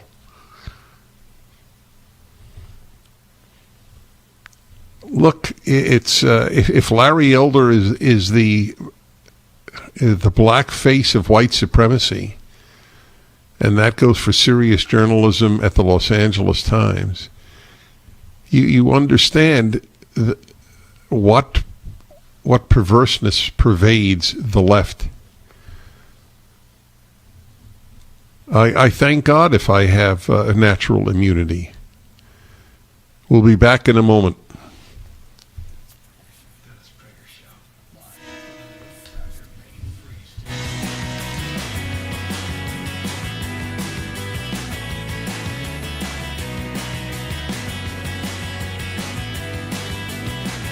Streaming on Salem Now. I grew up poor, which is even worse than being poor. Our lunch consisted of whatever my mother could scrape together from the dinner the night before. We would have sandwiches with no meat. My American dream entailed working hard and making $20,000 a year. But I surpassed that goal and became a corporate CEO. Put in an economic growth plan called 999. We'll all be able to say, free at last, free at last.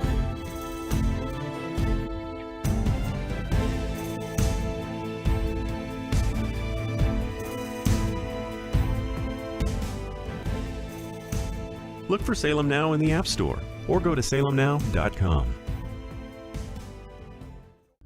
Man, I miss my father, and I want him to be here with me, but he's not.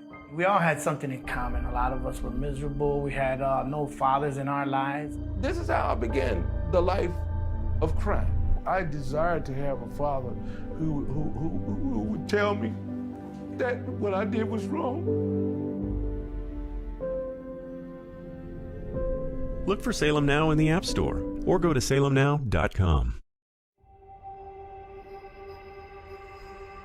Have you ever thought of going to seminary? Billy Graham. Gloria a Dios, hermanos. ¿Quién está listo para ser transformado por el poder de su palabra?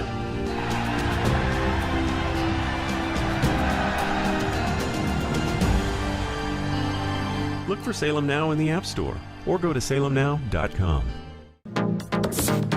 Trending now on America First with Sebastian Gorka.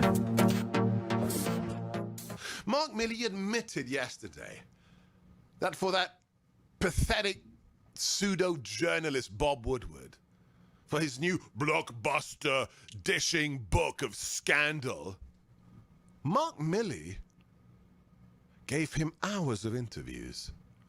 Hours? Sorry.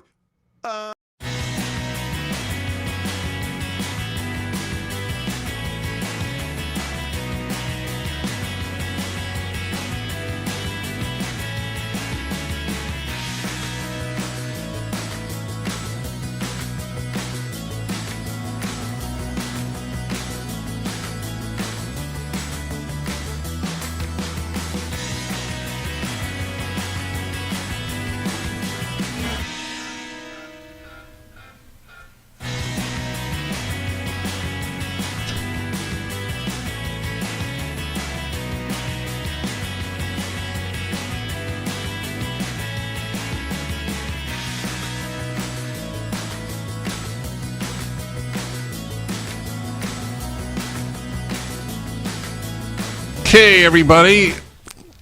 Following this, the Ultimate Issues Hour. Next hour. A lot of controversy over my comments yesterday. Drudge Report, Washington Post. Yeah, so there should be another adapter. The context of everything that I said, of course, is dropped. Isolated 2 minutes worth, and I'm used to it. It's the reporting on me is almost never honest.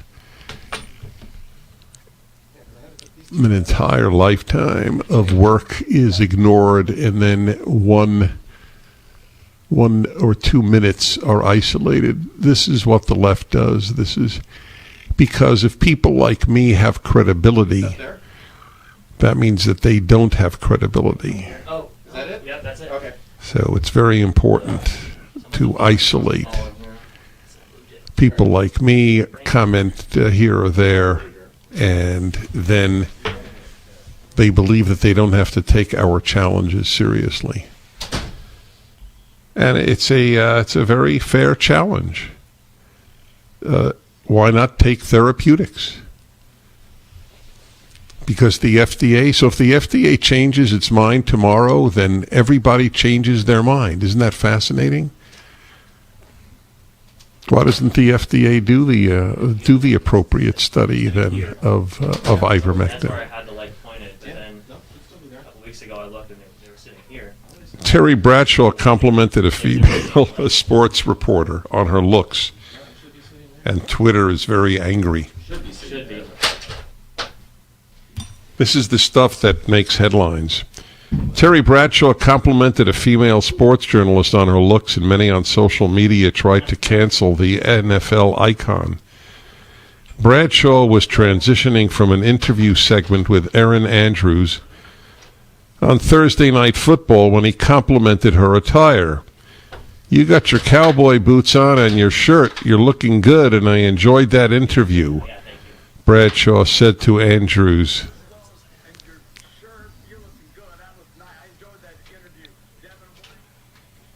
There you go. Yeah. Nice house. University of Massachusetts sports journalism director Steve Fox tweeted, "Here's my semi-regular plea to get Terry Bradshaw off the air. His good old boy routine is over." Comedian Kathleen Madigan tweeted that Bradshaw should be called Mr. Perv. Mr. Misogyny, replied one of her followers. He's a pervert for what he said? Oh, America, where have you gone?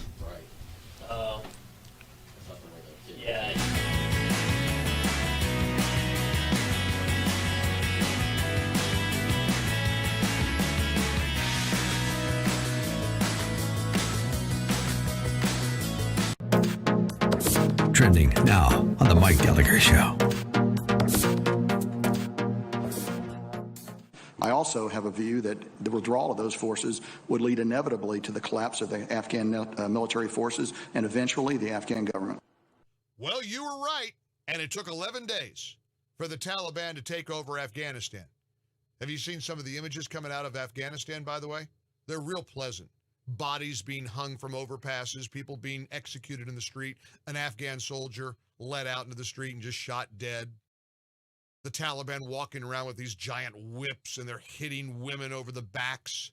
Here's Secretary Austin also contradicting Biden and exposing Joe Biden for the bald-faced lie, the bald-faced lie he told the American people.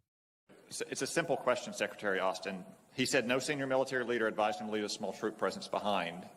Is that true or not? Did these officer and General Miller's recommendations get to the president personally? Their input was received by the president and considered by the president for sure. In terms of what they specifically recommended, Senator, as they just said, they're not going to provide what they recommended in confidence. What a crap storm. What a crap show. Senator Josh Hawley put it best. Thank goodness for people like Josh Hawley and Marsha Blackburn and Dan Sullivan.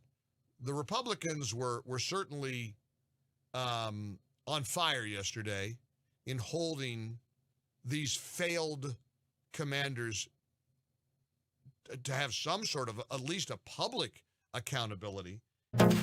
Keep up with what's trending. Subscribe on YouTube and at rumble.com.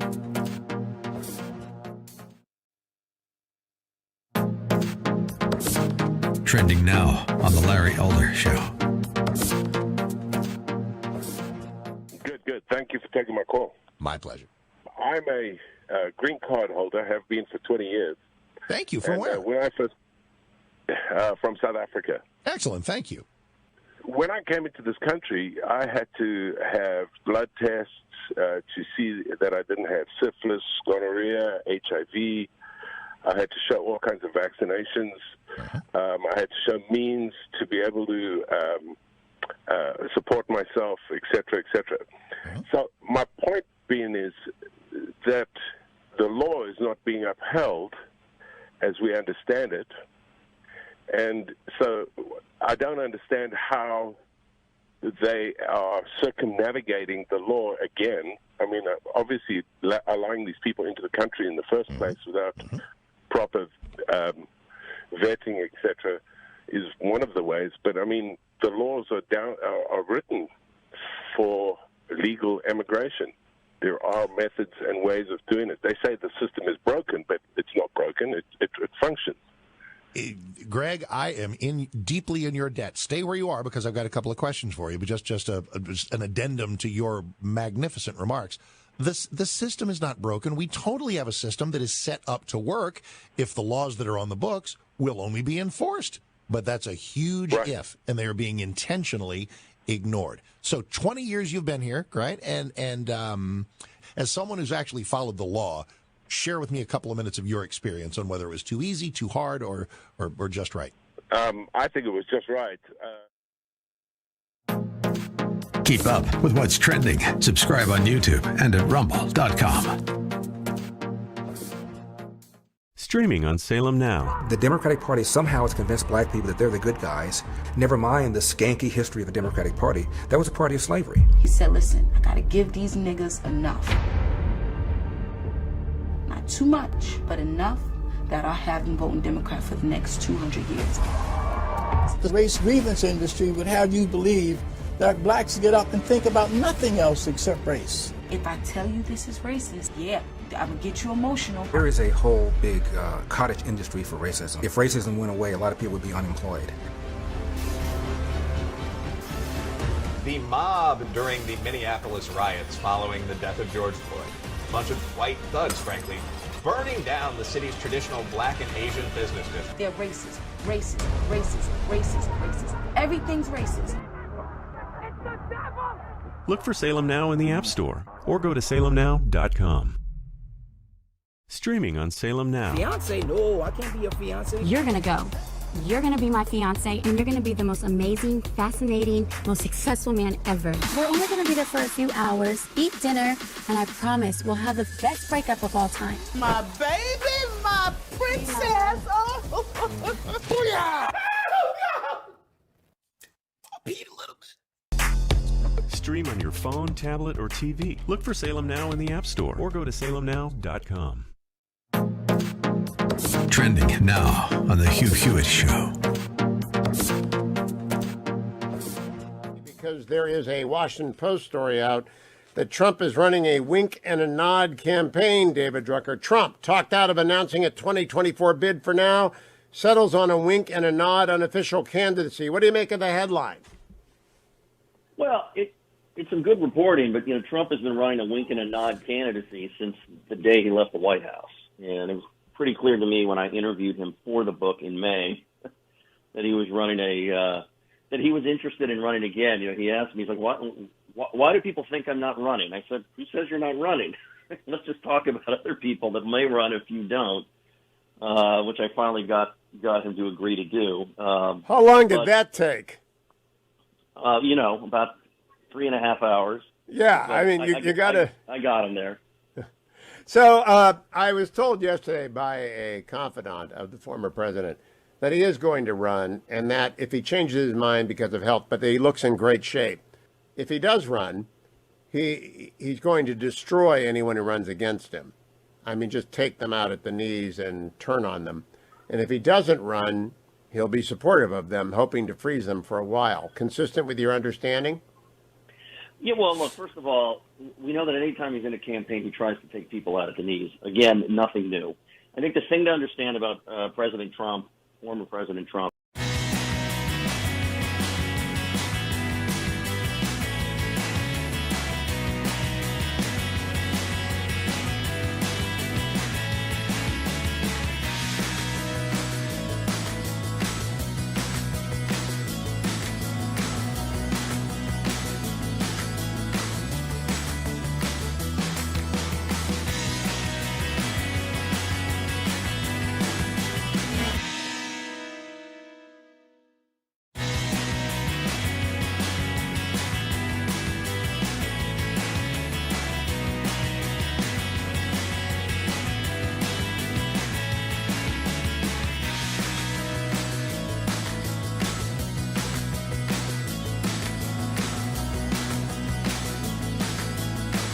This is the Ultimate Issues Hour every Tuesday, third hour of my show, some great issue of life.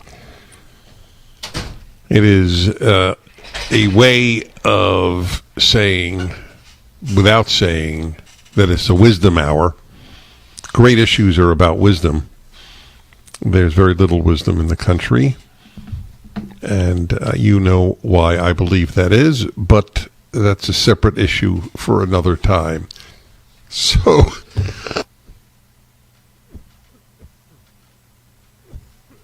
today's subject is a sobering one. Do you believe that America, compared to 50 years ago, is generally speaking kinder, generally speaking less kind, more mean, or pretty much as it was then? That's the question. And if you think it has changed in either direction, why do you think that change has taken place? 1-8-PRAGER 776-877-243-7776. I have every reason to believe that it has gotten meaner. It is a less kind society. And an example that I gave last hour is a good one, and that is the lack of acceptance of penitence, of people having transformed their lives, which was central to the Judeo-Christian value system that was central to the United States. It was just assumed people could turn their lives around. Many people did, and they were not only accepted as having done so, but they were admired for having done so. I think of Brett Kavanaugh, and that was the example I gave last hour in passing. Man who was charged out of essentially nowhere with having attacked a woman in high school some 35 years earlier. By every account, he had led an honorable, monogamous, family-centered, community-centered life, all of his adult life. And here the man was held up to national ridicule, forcing the man into tears in a national Senate hearing over what might or might not have happened when he was in high school, even if it did happen when he was in high school. That is not something that you bring up 35 years later in order to dismiss a human's decency. That to me is indicative of a society that has become meaner. And I don't know about the recent rape. Where was that? Was it on the New York subway? Where a whole bunch of people videoed the rape while taking place, videoed it with their cameras, and nobody did anything. So I don't know. Is that an example? Oh, it's Philadelphia. Thank you. That's correct. It was Philadelphia. Yep.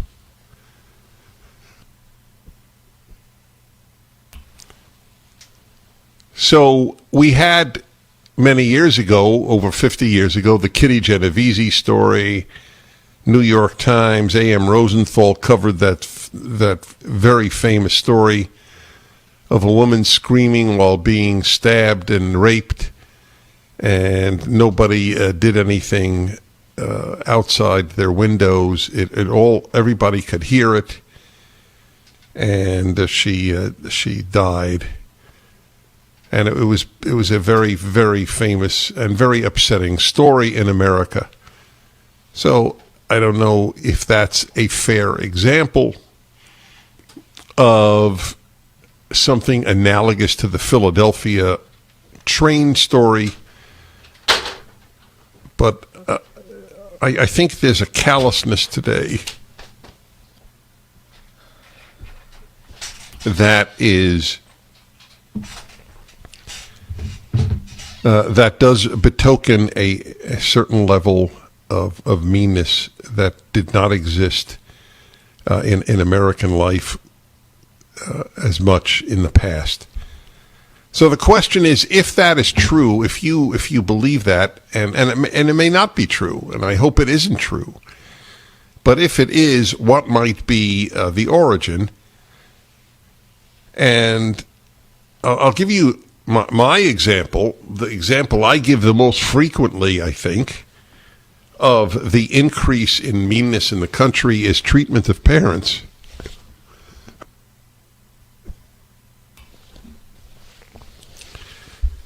Where you have children who won't speak to a parent because of political reasons. This is new. This is, you have to admit, this is brand new. You voted for Trump, I won't let you see the grandchildren because you'll poison them.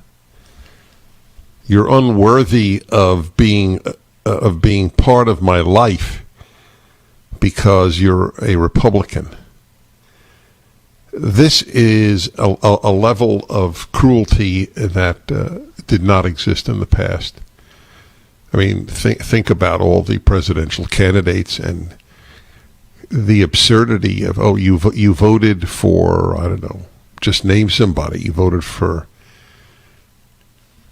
Barry Goldwater, you voted for Bob Dole, you voted for George W. Bush, you voted for John McCain.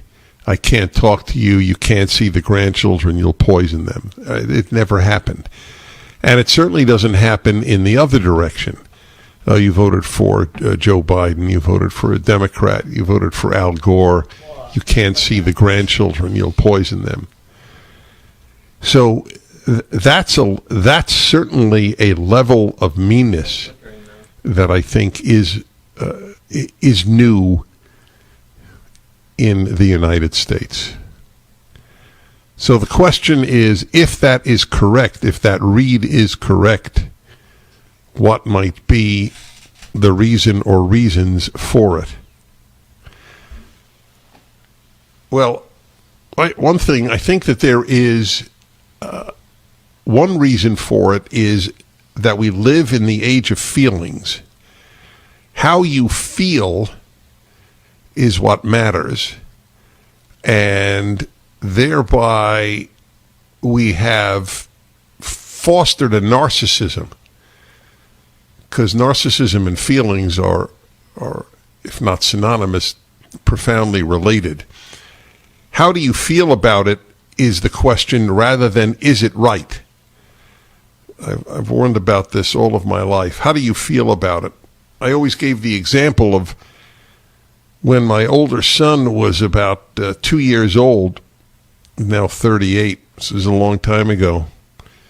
He was in a park in Los Angeles, and his mom told me the story. He was pushed down to the ground by some bad kid of about 4 or 5 years of age. Just out of nowhere came and pushed him down to the ground. And the mother ran over to this boy and said something to the effect, "Honey, what's troubling you?" Honey, what's troubling you is not the appropriate response. A smack would have been appropriate. Being yelled at would have been. But being asked what's troubling you isn't the issue. And yet that is the way in which narcissism is fostered. And narcissism does not produce kinder people. So the question on the table, this Ultimate Issues Hour, is America meaner, kinder, the same?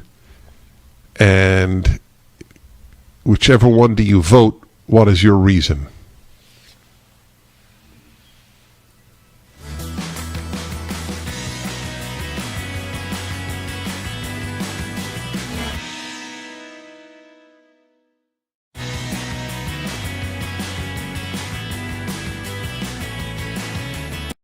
Streaming on Salem Now.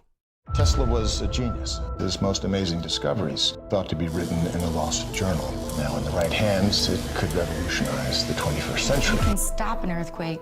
Doesn't that mean you could start one too? That's why that notebook should never fall into the wrong hands. Shall we stop this thing? Save the universe!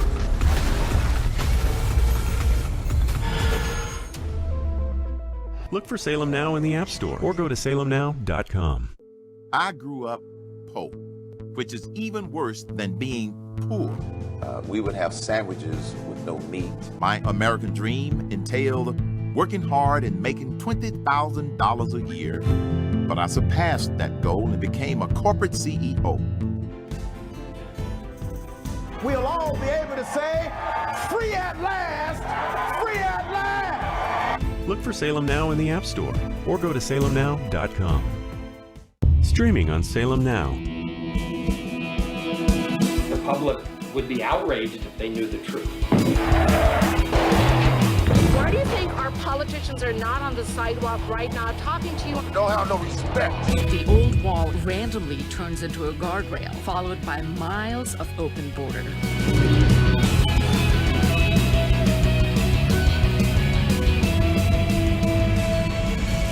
Human trafficking. That journey is extremely dangerous. The 7-year-old girl died in the desert. From the country of India. A great pillar of the community was killed by a man who had been deported at least twice. This little urn contains the ashes of my son. His dreams cut short forever. We're so worried about other countries' problems, and we don't even focus on our own. Look for Salem Now in the App Store or go to salemnow.com. Man, I miss my father. And I want him to be here with me, but he's not. We all had something in common. A lot of us were miserable. We had no fathers in our lives. This is how I began the life of crime. I desired to have a father who would tell me that what I did was wrong. Look for Salem Now in the App Store or go to salemnow.com. Judge Thomas, do you solemnly swear to tell the truth, the whole truth, and nothing but the truth, so help you God? I do. I was under constant attack. You're not really black because you're not doing what we expect black people to do. This is the wrong black guy. He has to be destroyed. So you'd still like to serve on the Supreme Court? I'd rather die than withdraw from the process. Look for Salem Now in the App Store or go to salemnow.com. The Democratic Party somehow has convinced black people that they're the good guys. Never mind the skanky history of the Democratic Party. That was a party of slavery. They're racist, racist, racist. Everything's racist. Look for Salem Now in the App Store or go to salemnow.com. This is why we're fighting for the soul of America. You should be able to share ideas without fear of being fired from your job or shouted down. Are not to be heard. This is one of the few things we have no precedent for in the United States. You have the right to remain silent. Look for Salem Now in the App Store or go to salemnow.com. Don't you get tired of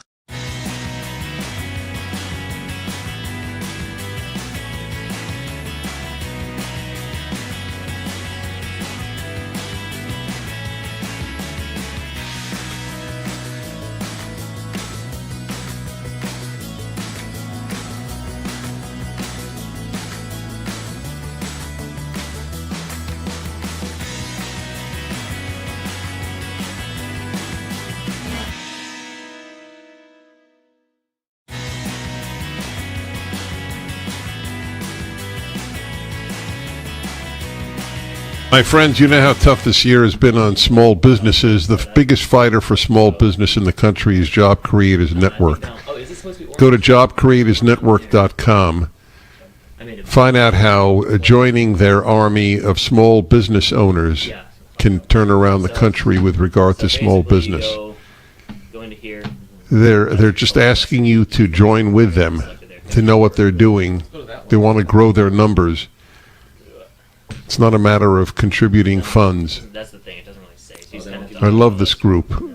I would say I love them as much as any group in the United States. Job Creators Network. So uncheck that. If you leave that check, So it'll select both of them. they're founded to fight for small businesses and defend free enterprise. They're looking for a few good men and women to build an army.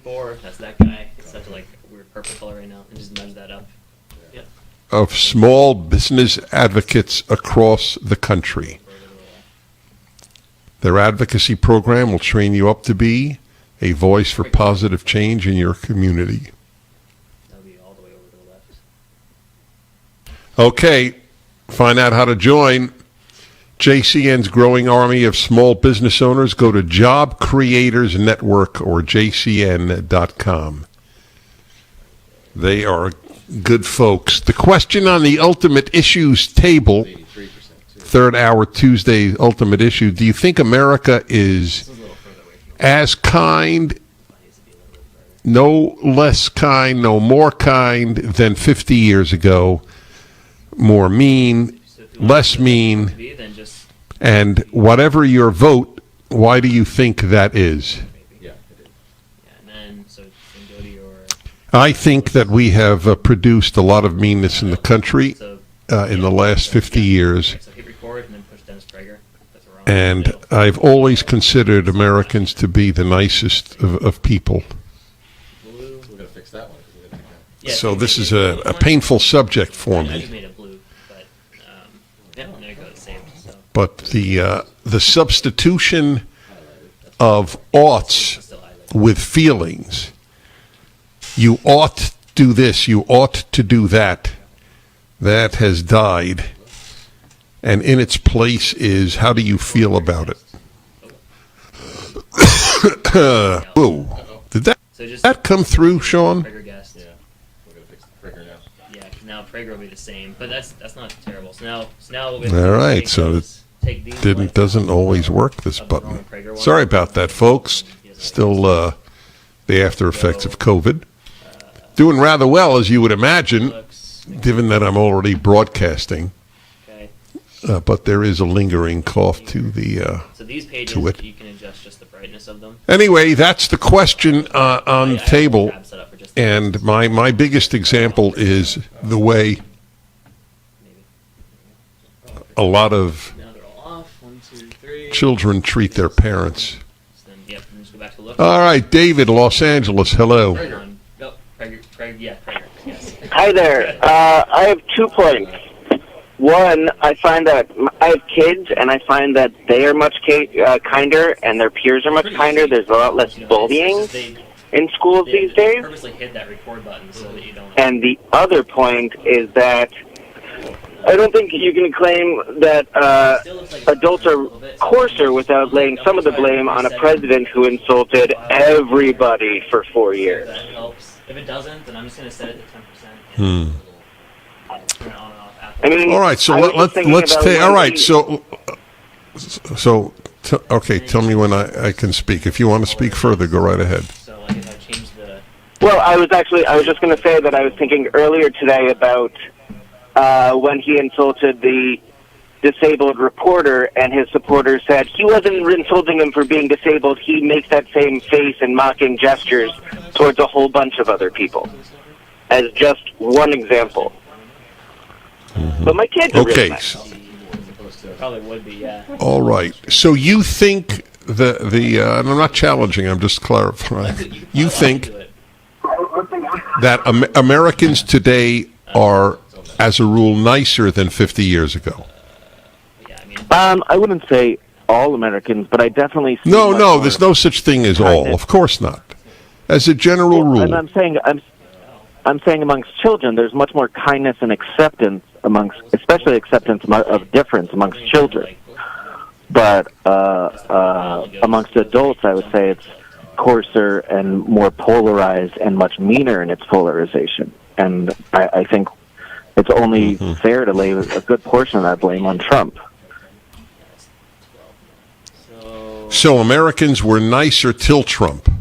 I can try just making it I'll mess around with it. I mean, you could say that, we could have an endless debate of did America bring about Trump, or did Trump bring about America? That, he was kind of an embodiment of how some of the country was going. But I think that his existence and his behavior definitely said, and I've heard this from lots of people, that, Trump makes it okay to say whatever you want again. Trump makes it okay to be mean and insult people and hate people and mock people, right? That's par for the course for a good portion of his supporters. Well, I was a supporter, and I didn't change the way I treated people. So, just for the record, by the way, he did not mock the reporter's disability. I know that to be a fact, to the closest of my ability to know facts. The media lied about it, and you bought the lie, and I don't blame you for buying it, because that's all you heard. No, you didn't. You didn't listen to what I said. Is that I listened to every word you said. It's basically it's just converting. Okay, my point is that regardless of whether he was mocking the reporter for his disability, he was mocking the reporter in a way. Yes, so you're right. You're right. He wait. He was mocking the reporter in a way that. Wait. Is the president the president was not? So you acknowledge he was not mocking his disability. I mean, fine. I haven't watched that video as much and read. Okay. So then why raise it? I don't care if the president mocks reporters. The reporters are worthy of mockery. They have made a mockery of truth. Oops, sorry. Got to get back to you. Your point is? Well, I don't think public mockery, and he didn't just mock the reporter. He mocked or reporters, lots of people. I don't think that's very presidential, and I do think. I agree with you. I couldn't agree with you more. I couldn't agree with you more. Hi, Casey. Lyndon Johnson mocked people. Lyndon Johnson was a pretty tough character. Look, I won't develop this at great length. I have never bought the idea that the president is the role model for young Americans or older Americans. I mean, did Americans decide to have orgies in their places of work because John Kennedy did? Anyway, I'll have more to say about this in a moment.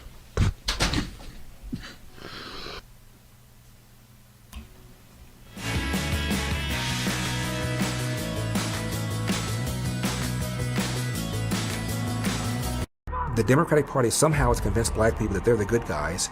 Never mind the skanky history of the Democratic Party. That was a party of slavery.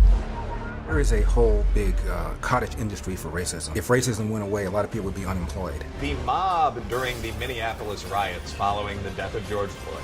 A bunch of white thugs, frankly, burning down the city's traditional black and Asian business district. They're racist. Everything's racist. Look for Salem Now in the App Store or go to salemnow.com. Streaming on Salem Now.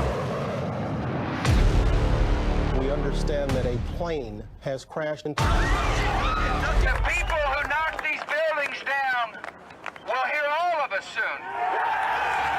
Biggest and most costly manhunt in U.S. history. United States killed Osama bin Laden. There are reports surfacing that Al-Qaeda has placed a $50,000 US bounty on the heads of any U.S. Navy SEALs. Nobody's going to survive that. There's nobody in that. This is the single largest loss of life in Afghanistan in a single incident. Most of them are U.S. Navy SEALs. We discovered bullets in the bodies of the Navy SEALs. The military threw them away. More likely than not, that supports a shootout on board. Anybody out there, we have a fallen angel. Stream on your phone, tablet, or TV. Look for Salem Now in the App Store or go to salemnow.com. Trending now on The Mike Gallagher Show.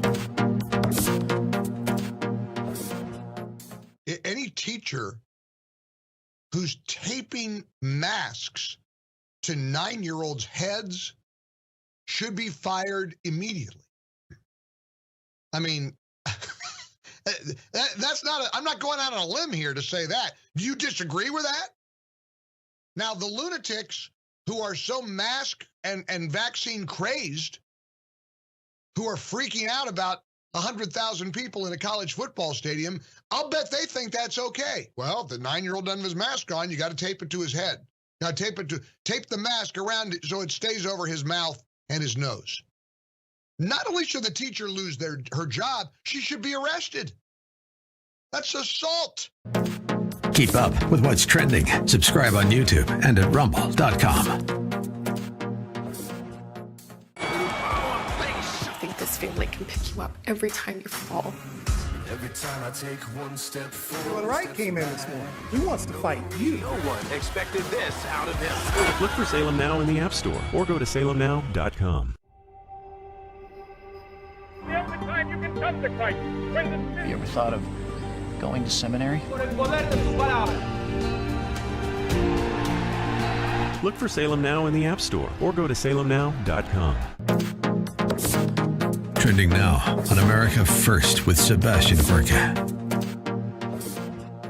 I have to control myself, Jenna, because in the last 5 to 10 years, I think it's fair to say, empirically, that there's been an amazing shift, a sea change in American attitudes to abortion, and especially in the youth, in the under 30s, who understand, they follow the science, they understand that this is a human being inside a mother's womb. I don't want to get carried away with myself, but how important you've taught constitutional law, you're a practicing lawyer. How important, how significant?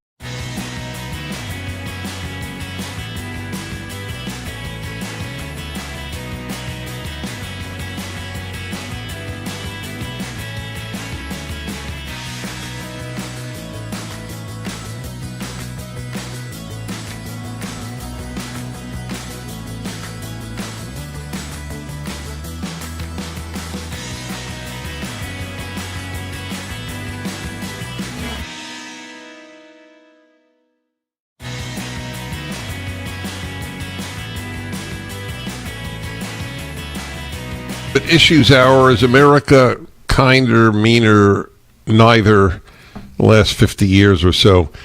Last caller spoke about kids being nicer today because they accept kids with differences more readily. And I would say that that is true, but it is not true intellectually. It is true existentially. In other words, they are more open to a transgender child or to a gay child than they were in the past. I think that that is fair to say. And that is a good thing. But with regard to intellectual differences and the meanness to let's say a conservative kid in class, this is new.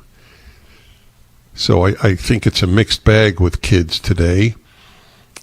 That look, if about half of young Americans think that free speech should be limited, it's hard to imagine it produces a kinder human being.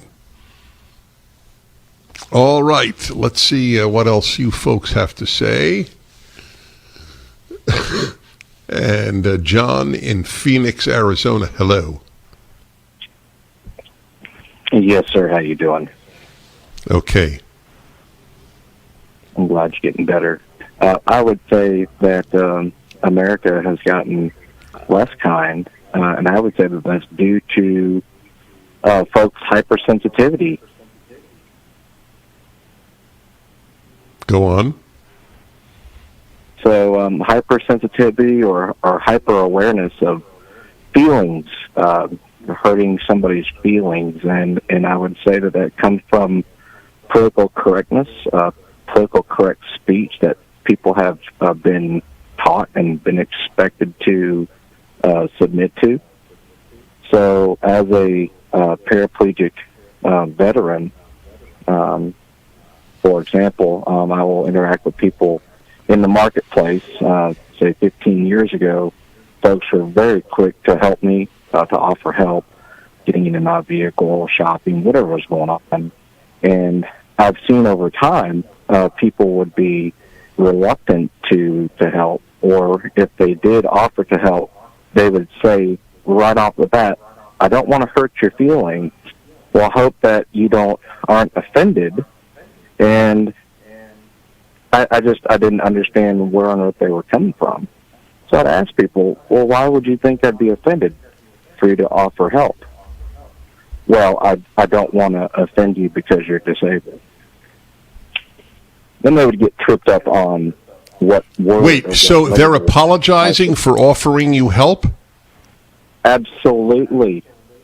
That's almost hilarious. Because I might be offended. So, all right, so I think your circumstance would argue for a country that has gotten more silly, not more mean. Okay, yeah. Well, yes, that's right. Yep, more silly. But I think that I can't tell you how much I appreciate this call, because I could never have made this up. This is for real. I believe you. You couldn't have made it up.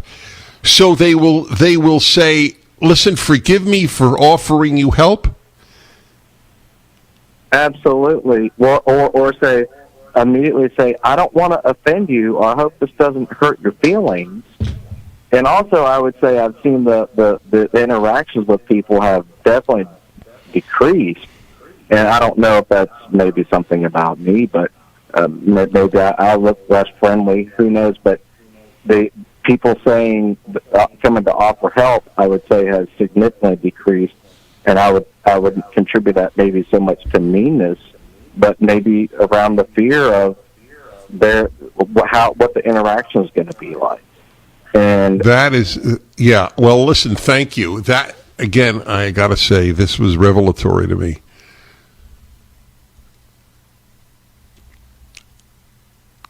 In some twisted way, it's actually sweet, but I think stupid.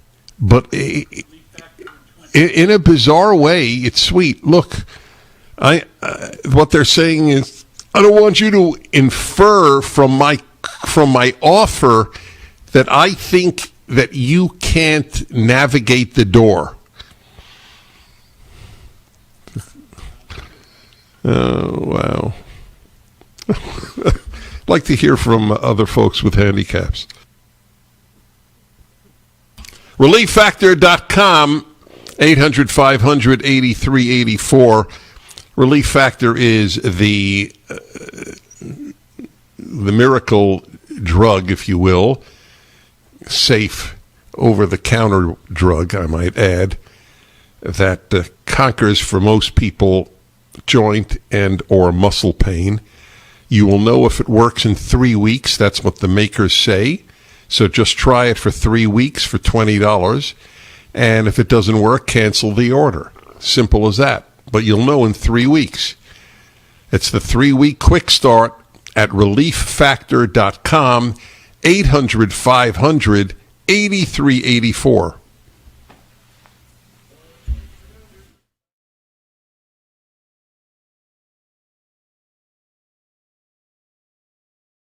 Don't you get tired of commercials screaming at you to buy gold now with inflated promises on future values?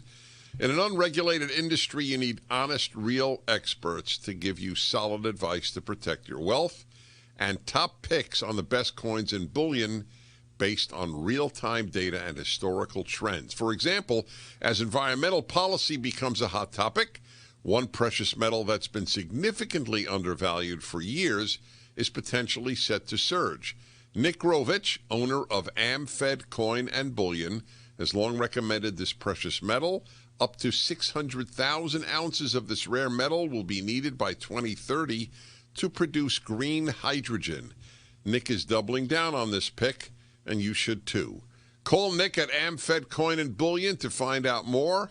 I've been friends with Nick for years, and he's my go-to guy when it comes to coins and bullion. I trust him. He is a good and very knowledgeable man. Call Nick at 800-221-7694, 800-221-7694, AmericanFederal.com, AmericanFederal.com. Not one mistake. The only time you can come to Christ, when the Spirit of God comes. You ever thought of going to seminary? Billy Graham. Gloria a Dios, hermanos. Y él está listo para ser transformado por el poder de su palabra.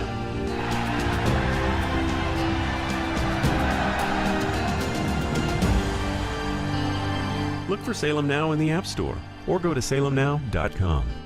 Streaming on Salem Now. I grew up poor, which is even worse than being poor. Our lunch consisted of whatever my mother could scrape together from the dinner the night before.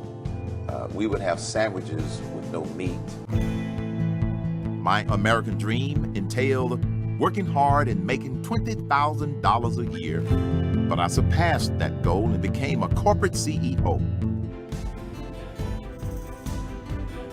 Put in an economic growth plan called 999. We'll all be able to say, free at last, free at last.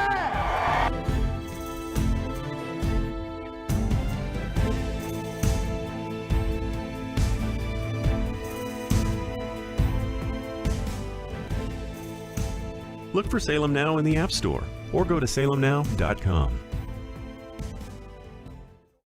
Man, I miss my father, and I want him to be here with me, but he's not. We all had something in common.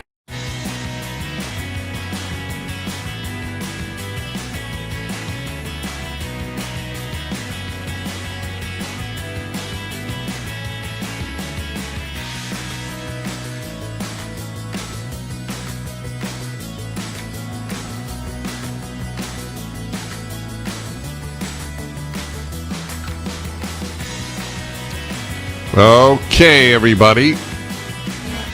Ultimate Issues Hour.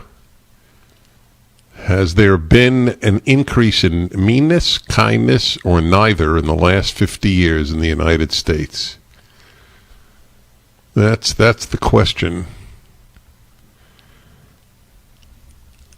When I see the cruelty dished out to public figures, especially to Republicans, like the Brett Kavanaugh story, I have to conclude that there's been an increase in meanness.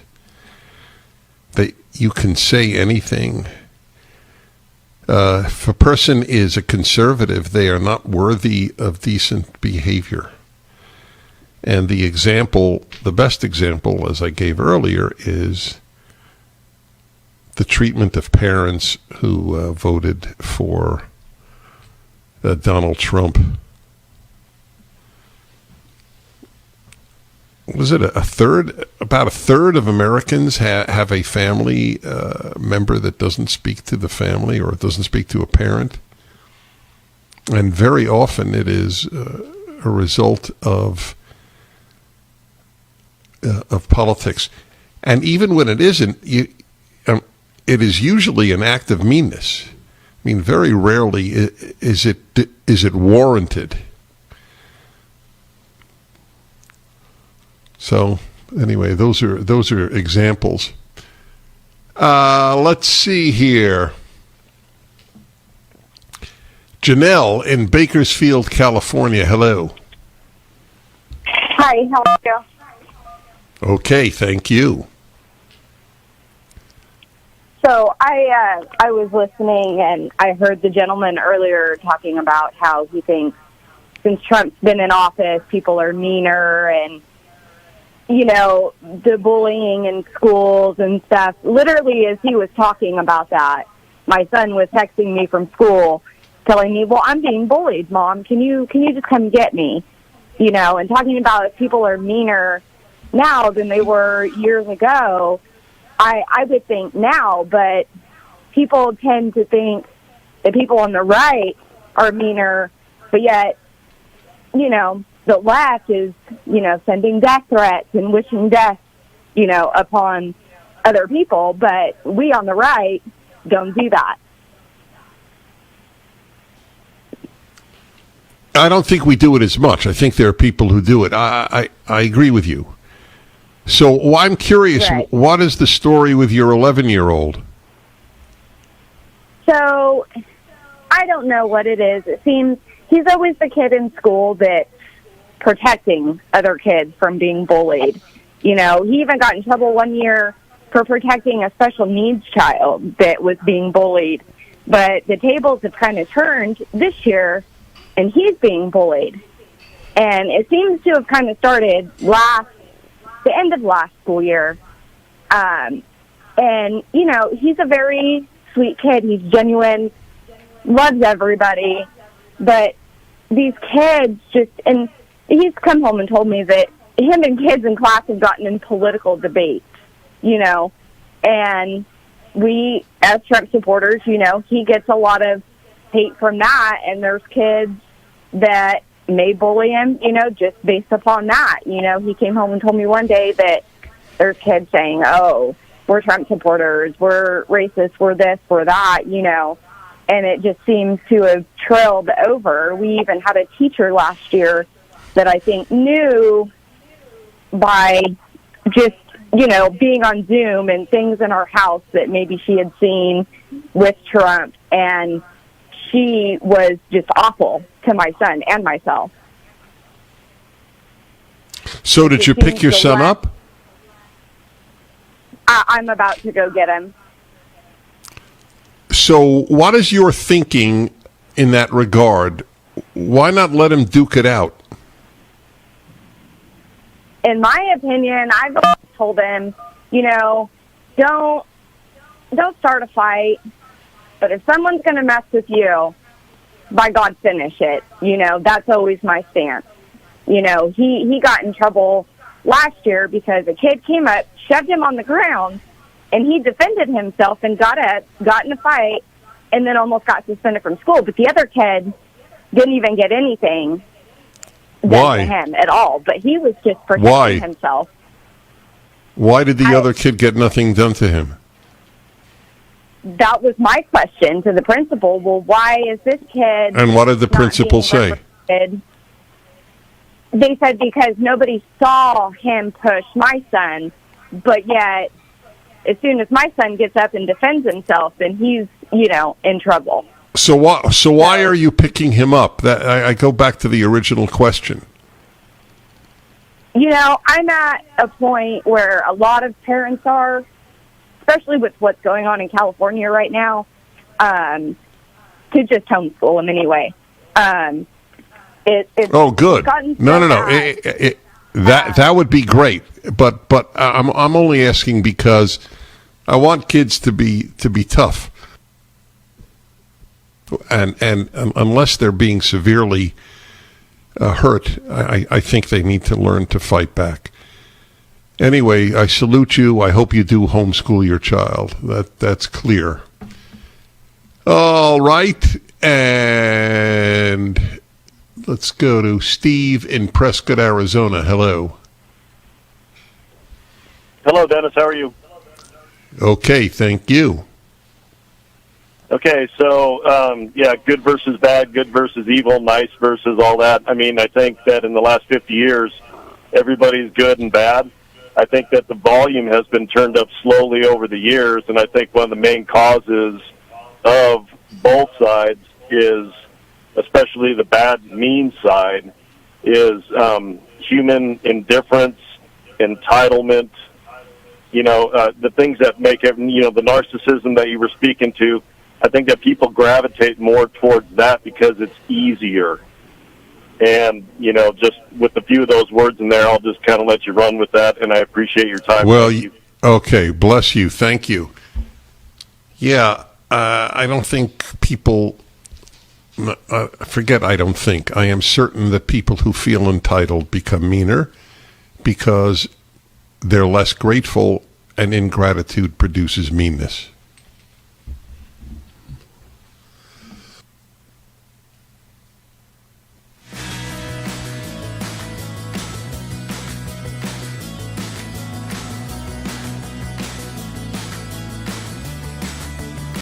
Streaming on Salem Now. Fiance? No, I can't be your fiance. You're gonna go. You're gonna be my fiance, and you're gonna be the most amazing, fascinating, most successful man ever. We're only gonna be there for a few hours, eat dinner, and I promise we'll have the best breakup of all time. My baby, my princess. Oh, yeah. I peed a little bit. Stream on your phone, tablet, or TV. Look for Salem Now in the App Store or go to salemnow.com. Trending now on The Hugh Hewitt Show. Because there is a Washington Post story out that Trump is running a wink and a nod campaign, David Drucker. Trump talked out of announcing a 2024 bid for now, settles on a wink and a nod unofficial candidacy. What do you make of the headline? Well, it's some good reporting, but, Trump has been running a wink and a nod candidacy since the day he left the White House. And it was pretty clear to me when I interviewed him for the book in May that he was running that he was interested in running again. He asked me, he's like, why do people think I'm not running? I said, who says you're not running? Let's just talk about other people that may run if you don't, which I finally got him to agree to do. How long did that take? About 3.5 hours. Yeah, But I mean, you got to... I got him there. So I was told yesterday by a confidant of the former president that he is going to run, and that if he changes his mind because of health, but that he looks in great shape. If he does run, he's going to destroy anyone who runs against him. I mean, just take them out at the knees and turn on them. And if he doesn't run, he'll be supportive of them, hoping to freeze them for a while. Consistent with your understanding? Yeah, well, look, first of all, we know that any time he's in a campaign, he tries to take people out at the knees. Again, nothing new. I think the thing to understand about President Trump, former President Trump, is that he loves being in the arena. He loves holding his big rallies. He hasn't tired of politics. He didn't want to retire from politics. And unlike presidents in the past who have lost, he's simply not going to do so. Keep up with what's trending. Subscribe on YouTube and at rumble.com. Trending now on The Charlie Kirk Show.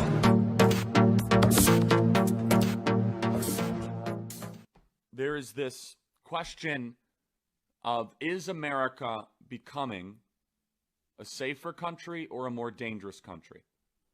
So Merrick Garland did not issue a memo condemning the fact that murders are up 30% since last year. 30% murders are up.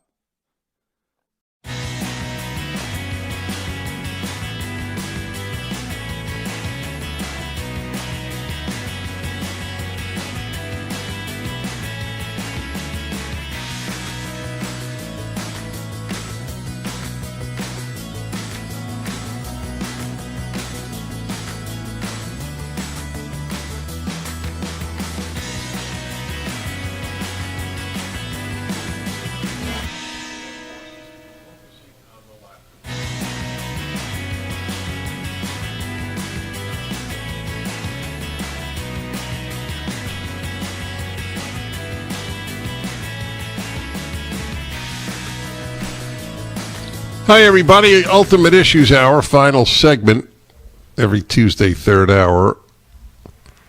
Is there an increase or decrease in meanness in the country? And Jennifer in Mountain Home, Arkansas. Hello.